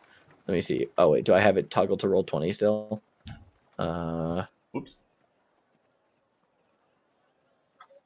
If not, okay, I'll just if it doesn't go through, I will just, oh, there it is. 18. 18. Okay. Momo flies in and blesses you. 19. 19. Could I make an argument? I would argue that Arcana would be applicable in this case because, I mean, Or what is spellcraft? Or investigation. What is spellcraft? But it's just a bunch of fucking jargon Roll anyway. investigation. I have a 13 in investigation. Cool. Add an extra 5 to my roll then. So that would be a total of 24. Oh, okay. So, 24. You can also roll investigation to see if you know more, Malafane. Yeah, Malfang. I'm gonna do it. I'm gonna fucking do it. Jesus Christ. Disgusting! Oh, wow. So, Yeah. So, Scam, what you have been saying and what Kailani has been saying have been accurate. The contract in and of itself is the cause of the issue, so if there was a new one put in place, you would wager that not only would the kobolds be still able to, work their economy and get the oil needed to fuel their deal, but they would still be able to provide the crystal and glass instruction and whatnot to build the City of Shimmering Lights. Malafane, you have been reading over this contract the whole time, and you can see clearly what the problem is. They just kept on adding clauses and subsections to this contract that are frankly irrelevant to the deal at hand. All to get like, oh, if you get any fish, we get that. If you get any idols, we get that. But basically, it's a whole bunch of pork barrel clauses that have been added onto a contract that only needed a couple, when just a couple and some safety clauses would have made this a mutually beneficial contract that does not run either party ragged. And you've got a pretty good idea for a draft already, because you have a fucking 32 in investigation. Can we say that, like, Malafane and, like, Scam are, like fucking, like, Mal flag Scam over, like, to, like, look at it's like, look at this. This is incredibly convoluted. Like, there's so many details here that make no sense whatsoever. Krillin, give me a fucking pen. Give me a fucking pen. Right. I think Krillin has an ink pen. Hands it over. Fucking. As Malafane points, I just draw big scribbles and, like, cross out and, like, hastily, like, write things that he suggests, being like, wait, so if we say that we put this clause there, you would think that would work better? Yeah, just revise that. And, okay. One moment, everyone, hold on. Okay, got it. There, okay. Change that. Grabs another book, tears out a page, cleans away the writing, starts continuing the clause. Does that look good? Yeah, that's great. Okay, That's great. Excellent. The tribunal would like to put into evidence, slaps down the contract and the hasty, like, copy I made real quick on a scrap piece of paper, slips one to Mizuko, slips one to King Zakti. Points. They scan over the contracts. You get the feeling they're intelligent enough to know how it all works. Zakti's doing some double takes. Mizuko just pauses, stares into space, slowly nods. Mizuko looks up to King Zakti. It is just the oil and the black water that you want, correct? None of the other clauses that were here? Zakti shrugs. They were nice bonuses, but not what I'm looking for. Mizuko puts down the contract. We'll have to have independent parties ratify this, but stakes hand across the table. Handshake deal for now. The tribunal recognizes the handshake deal. There are witnesses here, so write this down. Okay? We're not gonna fucking McDonald's this situation, okay? I take out my Don't worry about it. Has calligrapher's tools and just writes that shit out. Yeah. Natural 20 calligrapher's tools. You just. I've scammed people out of handshake deals before. It's not gonna happen on my watch. Good. Only scam. And thanks to the contract work of Malafane Lythos, Zakti smiles a big, toothy smile. Has some kobolds lift up his chair onto the table and shakes Mizuko's hand. Kailani jokingly looks up. Holy shit. Did I put in some safety clauses? You did. You did. I'm a hero! Kailani says, flopping back in his chair. You win a whole glass of water. Someone get him some fucking water over here, please. I'm on it. Please. Gods be damned. Okay. Well done, He's Kailani. done absolutely nothing else here today. He's just like, my work here is done. Malafane. God, it was beautiful work. Congratulations. For once, you being an academic helped. It's happened more than once. He's about Since to I've argue been that- here. He's about to argue something, but then he just like, you know that image of just like raising the finger, but then just slowly lowering it. It's like and then for the first time that I can think of, he just is like, you know what? Thank you, Scam. Just full name, no Scam, y'all. Just Scam.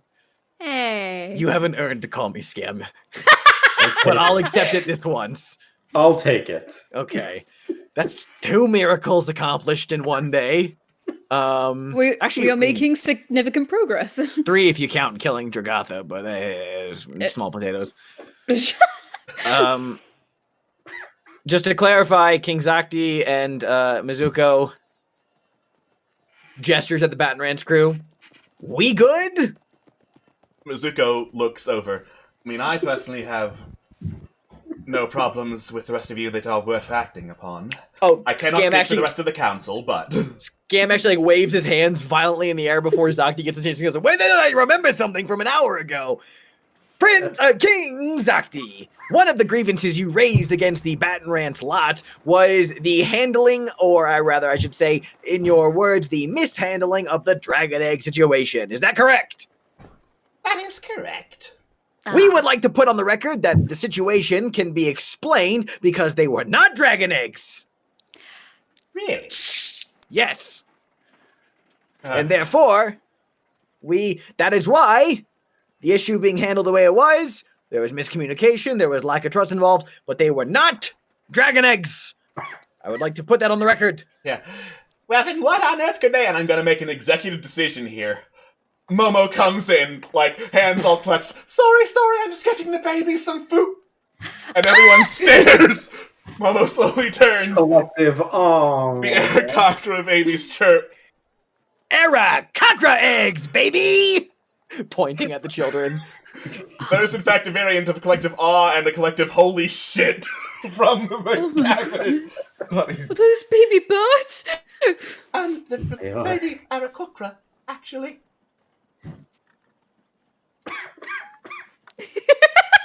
Yeah, Zuck just stares, open mouthed. It would have taken like 5 seconds to say that earlier. 5 seconds! It would have. It would have, and it didn't, and here we are. Ladies and gentlemen, let this be a microcosm of why we are all here. Basic, easily solvable miscommunication led to drastic deeds. And that is why we are in this tribunal today. Atoning for the most easily solvable things. From an outside perspective, I completely agree. Good gods. Well, thank you, Momo. They're lovely. They're adorable. You're welcome. I really should be getting them food now, so please. Bye! And he just runs up into the kitchen. How about them, Aarakocras? How about them Aarakocras? Yeah. Well, now that has been resolved. So we seemingly. good now, Zakti? Yeah, we yes. good? I mean, you, me, we're good. Corellian, still a shitbag. We're good. Oh. Great. Wonderful. Well, 3 miracles. unless anybody else has any more grievances, I suppose we can move on to the topic of the Mind Flayer then. Well, it depends on if the court does want to allow Prince Zordan, the Oread, and the elves to speak, given that Prince Zordan so graciously returned. I've been waiting quite patiently. Yes. All right, we'll tackle that now then. Yeah. All right, you know what I want. Battle to restore my honor, battle to the death. We assumed as much. Rabanala heavily sighs. I want you to know I do not have any, how is it referred to, magical witchcraft fuck shit that would prevent me from engaging in a duel with you. It is a legally correct term, thank you. Consider, however, that it was not just me who did what you perceive to be the first invasion of your sacred mind. I was accompanied by Omaran and Solana of the Shi Sin Fe. Might I propose, then, your battle is with all of us, at once, unless you do not think you are strong enough? Okay.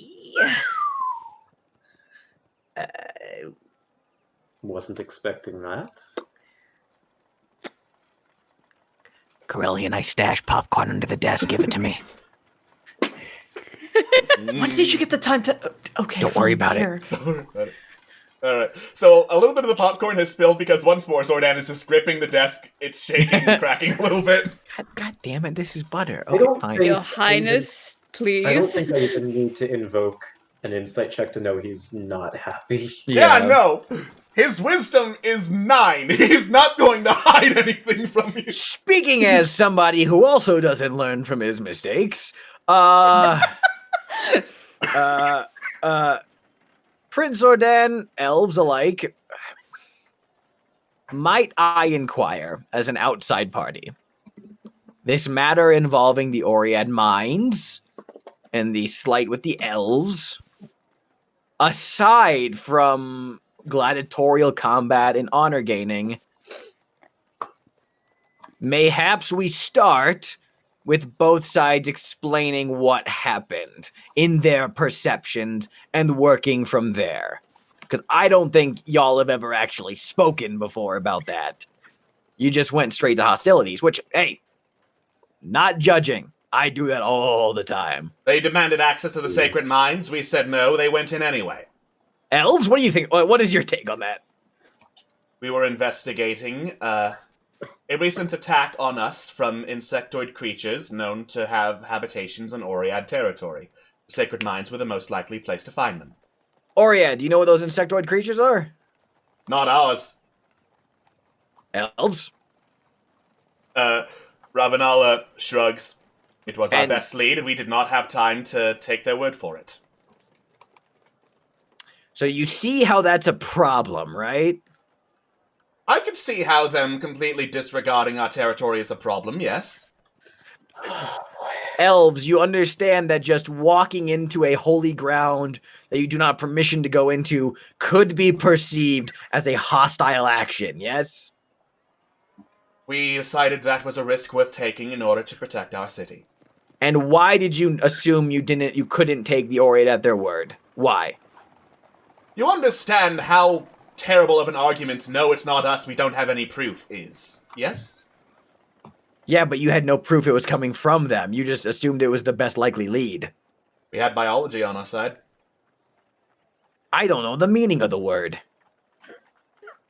I'm sure you don't. But, to put it in simpler terms, based on the species of insects that were found invading our particular sacred grove, and the fact that they were having a more coordinated attack, and based on their habitats, the most likely place would have been the mines. Hey, Alex, I'm a learned man. I have no previous involvement with any of that. I just heard about through the grapevine. Do I know what these insectoid creatures could be and what this might be going on with? Make a nature check, and I will say that the rest of the party is nice enough to tell you what they found since they were there. Okay. Yeah, I was just about to bring up Zinkira and the fact that we fought her insects down in the sacred mines. I'll roll a nature check. 8. I rolled a 3, just so everyone's aware. Excellent. I hate bugs. So, the insects that were in the sacred mines were a carrion moth and scorpion moths, two subspecies of moth that will fuck you up and are native to northern Ireon. Right, the carrion moth. I remember that now. Okay. I mean, yeah. Shit. Also, the fact that there were swarm insects in the sacred mines, so. Oh, I just had an idea. Corellian. Hold on. Elves, walk me through this one more time. So, yes. You were attacked by insectoid creatures, correct? Correct. You had a strong lead as to where they were coming from, and you were trying to investigate that lead with no intention of land grabbing. You were just investigating that, right? It was never our intention to seize the land or otherwise attack the Oriad. Our intention was investigation. So in a way, and this is really just kind of stretching it, but in a way, these insects attacking you were an insult to your honor, right? And you needed to find them and look into a place where you could possibly deal with that slight to your people's honor, yes? In a matter of speaking, that is correct. So, Prince Zordan, let me ask you this. Is it objectively... I'll say this, let me answer my own rhetorical question. Is it objectively wrong that the elves trespass into your holy grounds against your will? Yes. I don't think you'll find anybody here who will argue the fact that doing so was definitely wrong. It was an objectively wrong deed.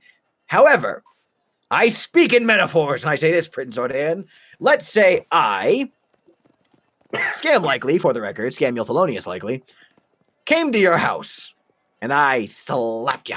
Just gave you a nice, real, solid slap on the ass, on the face, take your pick. Either way, it's an insult.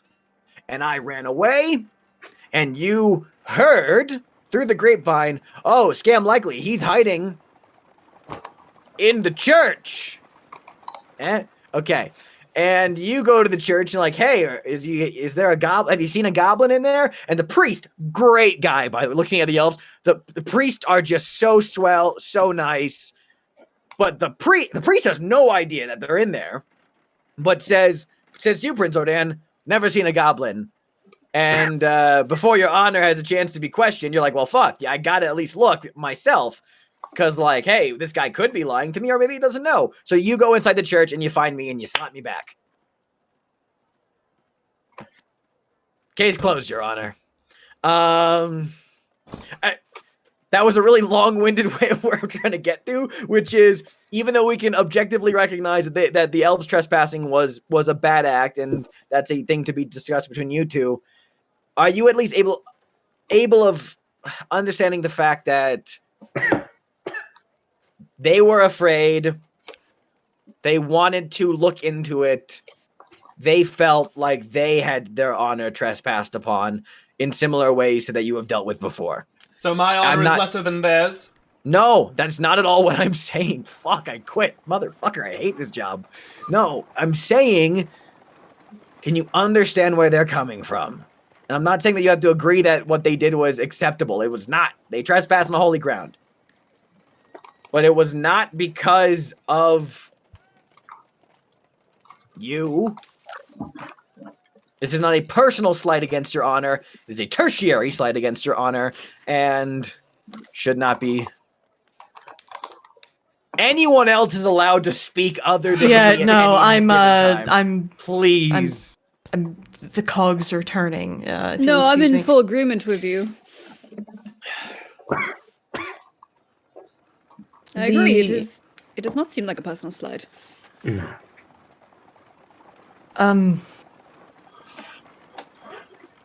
Trying to figure out if this is a good thing to bring up or not.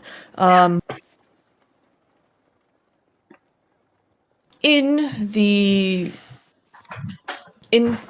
mines, in your sacred ground, which we gained access to legally and rightfully by winning the tournament, we found evidence of a third party that had been the source of said insects, and we have reason to believe that the infestation was both trespassing on your sacred ground as well as the sacred grove that was attacked by the same insects that the elves had dealt with. Corellian, do you have reason to believe that this third party may be related to the conspiracy on the table that we've been kind of referring to? Zordan is gritting his teeth right now. I'm just asking because I'm new to the situation. I'm asking if there's evidence to suggest that. We have reason to believe that a person, a being known as the Hive Queen, has indeed been gathering influence in Ireon. Could it be possible, speculation, that the intent of the Hive Queen's interference was to get the Oread and the elves at each other's throat by causing the groups to clash like this? Whether it was that or just invading the sacred grounds of both races.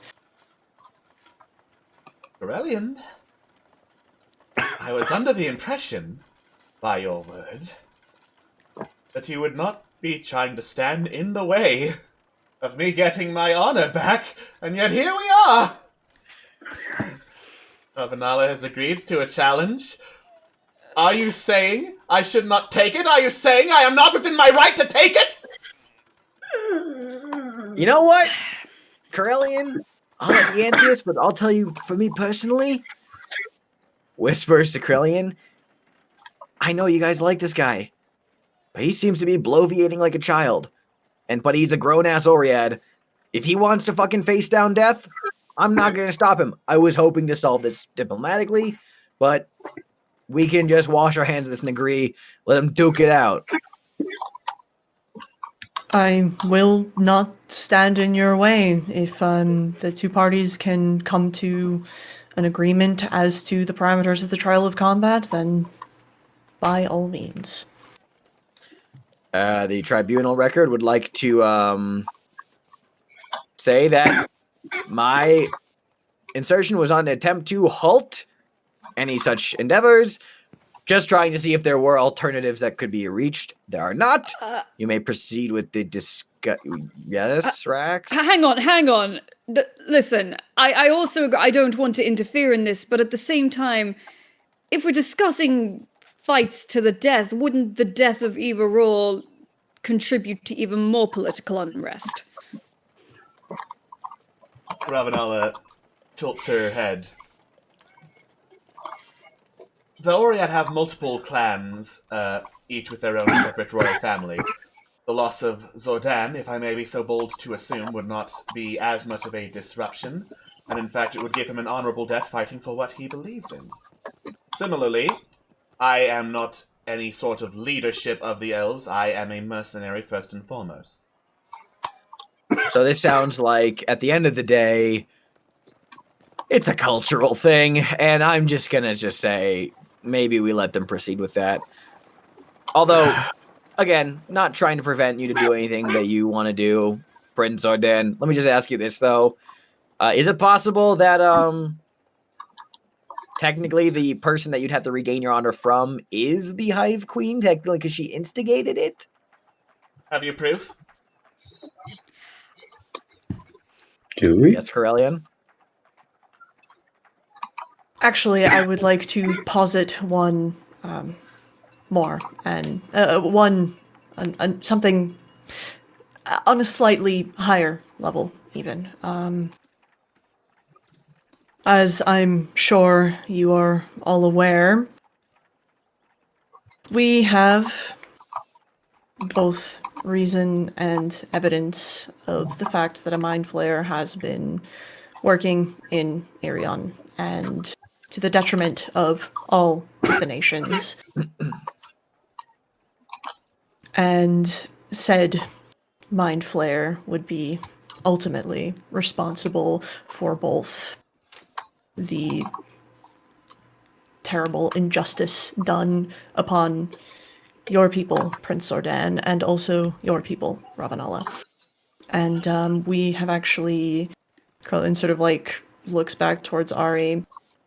We do have a witness who was there when the Mind Flayer revealed himself to us.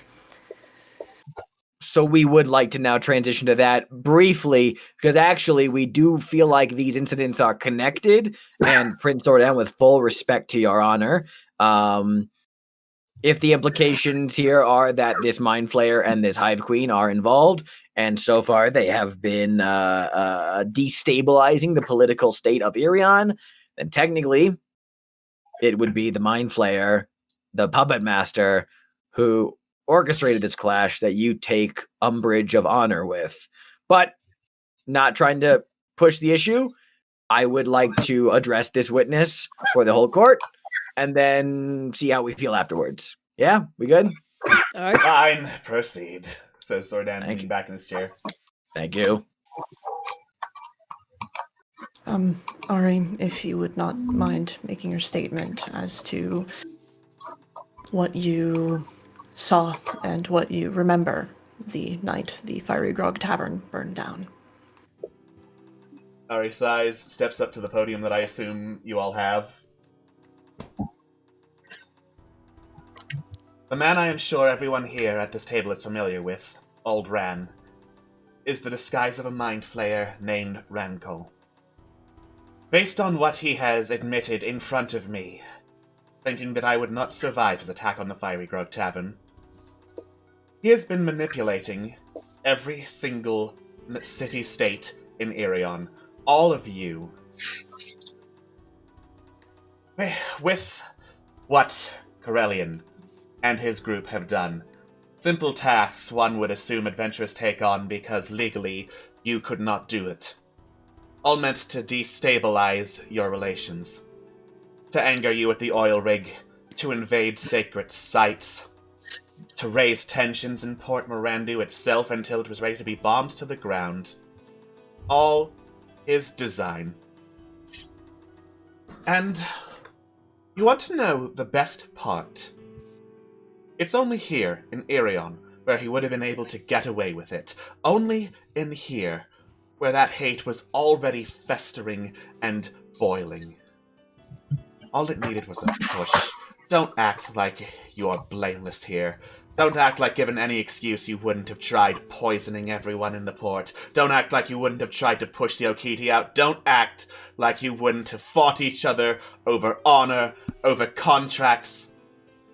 Mind Flayer or not, it's all been you. You.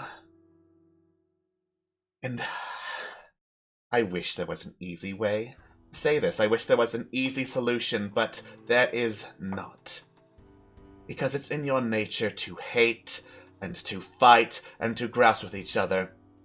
These contracts are all stopgap measures, and you know it. These fights for honor will get you nothing but more bloodshed, and that is exactly what he wants. Bloodshed. Whether he has to do it, or whether you do it yourself, it all fuels him and his plans. I am not fool enough to think I can stop a civil war all by myself. But what I can do is tell you what you really are. And hope that somewhere in you, somewhere, there is a better man than you have been presenting to Ireon for 30 fucking years. I can hope that somewhere there is enough sense in you to find a better solution than this, she says, gesturing to the table. Good day, ladies and gentlemen. And she walks out.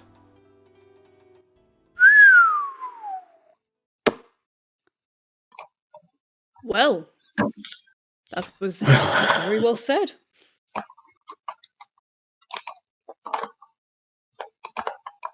Holy shit, Jemvik says, being the first one to speak up. We've sent out scouts. We know of the location of Rankol's lair. And we, being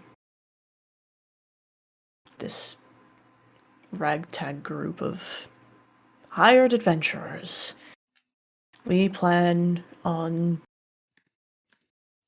doing our best. We plan to go to his lair, and we plan to stop him once and for all, because ultimately we were used by him as tools against each and every single one of your nations and your peoples. And we need to pay restitution in basically the only way that we can at this point. And that's to cut off the heads of the Hydra that's been sleeping beneath our waves. So that's what we plan on doing. And if anyone is willing to come with us, then by all means. But our quarrel was never with any of you. It's always been with him. And You we have been plan lied on to? solving Go it. ahead, finish. You have been lied to. You have been tricked. You've been deceived. You have been led in all manner of devious ways to act in the interests of an aberrant, alien, malign intelligence. None of that reflects on the power, strength of will, honor, and intelligence of anyone here. But the fact remains, all of this conflict, all of this squabbling was the point. Now I It's know like- where each of you come. Oh, you have an insert, please. Oh, yes, it's like Ari said. Ireon has been a tinderbox for a long, long time, and all it took was one very effective match. One very effective, tentacly faced match. I tell you this. Speaking as a fool myself. If we are wrong, if this is not a real threat, you might not think we are liars. You may think that we are just fools and this threat is meaningless. Whatever the case, let us prove it to you, and if we are wrong, you lose nothing. If we are right, which I'm willing to bet my own life on that we're right, but defeating this enemy will be nothing but a boon to each and every one of you, for reasons varied, points at Zordan. For you and your people having wrongness committed against you, and your honor being thrown about like it was a toy to this thing, point to the elves, for being tricked into having an advisor in your midst whom was leading you towards damnation, gestures wildly at everyone, to all of you in the most smallest of ways, like a butterfly's wings causing a fucking hurricane. This thing has tricked you through however many levels of intermediaries you want to count. We're not asking you to love us, to even like us. All we want to do is just to let everything stop. We want Ireon to breathe easy again. If I can add to that. Please. I understand throughout different cultures there will be tension, there will be conflict, which has been evident today. But at the end of the day, I think we have all forgotten that this is our homeland. And no matter if you like it or not, we all share it. And whilst we sit here with these conflicts and these tensions, if we stay like this and Rankal lets everything burn, then what will there be left to go back to? This is our neighborhood, and this motherfucker took a shit on our lawns. That's he the didn't crude pick way it of up. describing it. Yes, that's the crude way of describing it, yes, but Exactly. what home will we have to go back to if we carry on like this? All we are asking here is not for belief, is not for you liking us, but at least some of you coming with us, showing so that we can show you this threat is real. And if it's not, you lose nothing. We lose everything. If there is no threat, we are the ones who look like the fools. But let us show you that the proof is in the fucking pudding. And the pudding of the day is tapioca. Nobody fucking likes tapioca. These are our endeavors. This is our answer.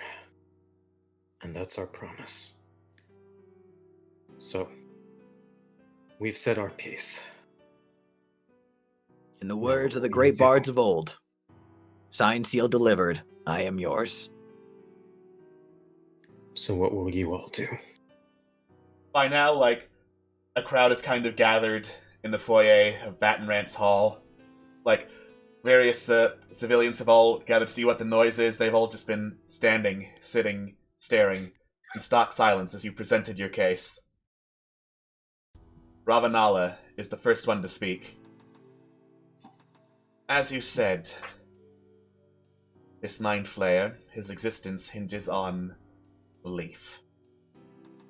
The belief that there has been someone or something meaning to hurt not just us as individuals, but this land as a people. There is no proof. But earlier today, we faced down a dragon. resurrected by a queen of liches. We would be fools to deny that the plausibility is there. Roderick coughs. While sending whole armies off to this location would be impractical, based on belief. Based on the testimony we have heard today, based on what you have helped us to get to, I would like to offer this proposition to the Tribunal, no, to the representatives here of Ireon as a whole. If not at least a stop to this war, a ceasefire. To give them time to get us that proof. Regrettably, says Ravanala. Regrettably, though I am all for it, I am not sure who among us can be spared. And then there is a cough from behind her. She turns. Solana Vallejo has stood up in the crowd of the Shi Synthé. I was there when you started this whole adventure. Back at the Fiery Grog. Such humble beginnings you had. Clearing rats out of its basement. I owe you much. I was there when you started, and I will be there to finish it. Annabelle, you hear the distinctive cough and jangle of Annabelle and her equipment. You turn around. So I stapled your skulls back together? I should probably be there to make sure they stay that way? Kailani slowly stands up. No, wait a minute. And then immediately falls back down. No, he's getting help up. Good. Your skulls are fucking stapled together? Oh god, you're gonna need a healer. Yeah, Annabelle says, well, they have me. No! I need a better healer. The Marrow are going to be safe. So I'm gonna make damn sure you lot are too.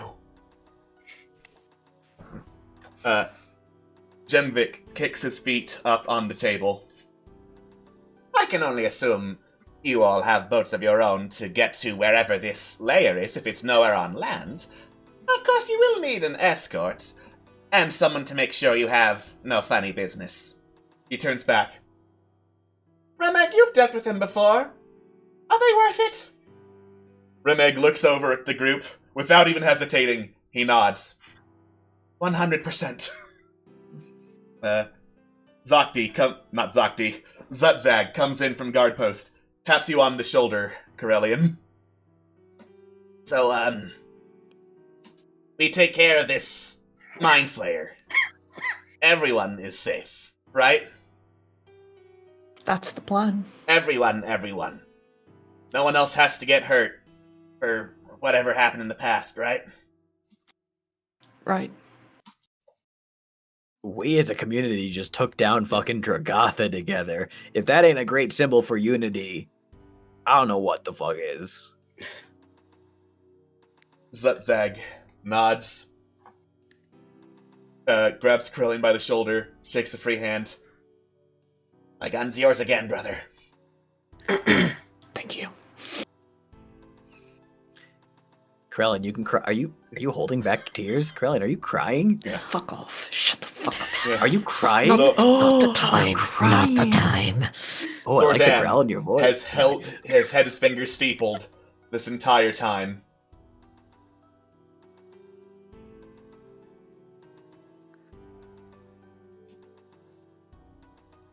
After all of this, here is where I see my chances.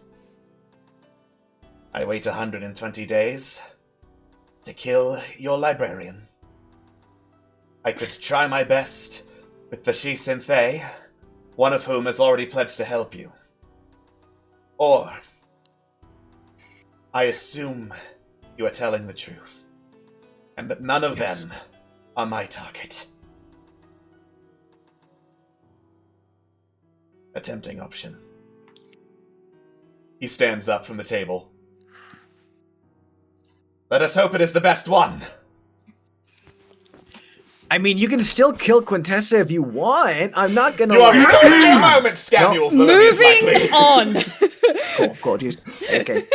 Later, we'll talk about that later. Just hit me up on Skype. It'll be fine. You look back at Ari. She doesn't say anything. She just gives one quiet nod.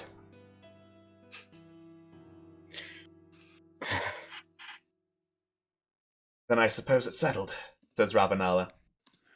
Make what preparations you need. I would assume they would include getting a boat. And Godspeed. All of you represent, should this all work out, the hope of Ireon and its future.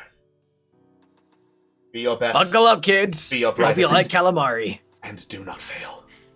Thank you all. Thank Your you. contributions will be a great boon to our cause.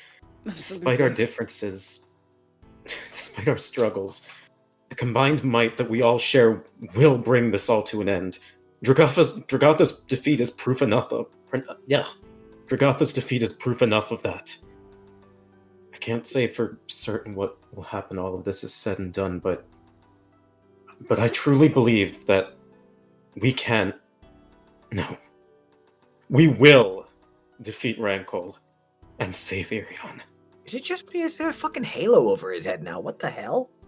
Shut the fuck up. Oh my god, you're a good person. Scam pulls out 100 gold and drops it into Corellian's hand. All right, you win. We'll talk later. Alright. And with that being said, there is no greater place to end the session than right not. fucking there. We can Thank breathe. you all. Thank you all so much for joining us. This has been a moment years in the making. This has been Law and Order, Fallen Empires. God. God, I feel pumped. Thank you Did all we so just- much for joining us. Did we just win? Did we just, like, win? Despite the odds, We're halfway there. you might have just won. You might have just won the tribunal.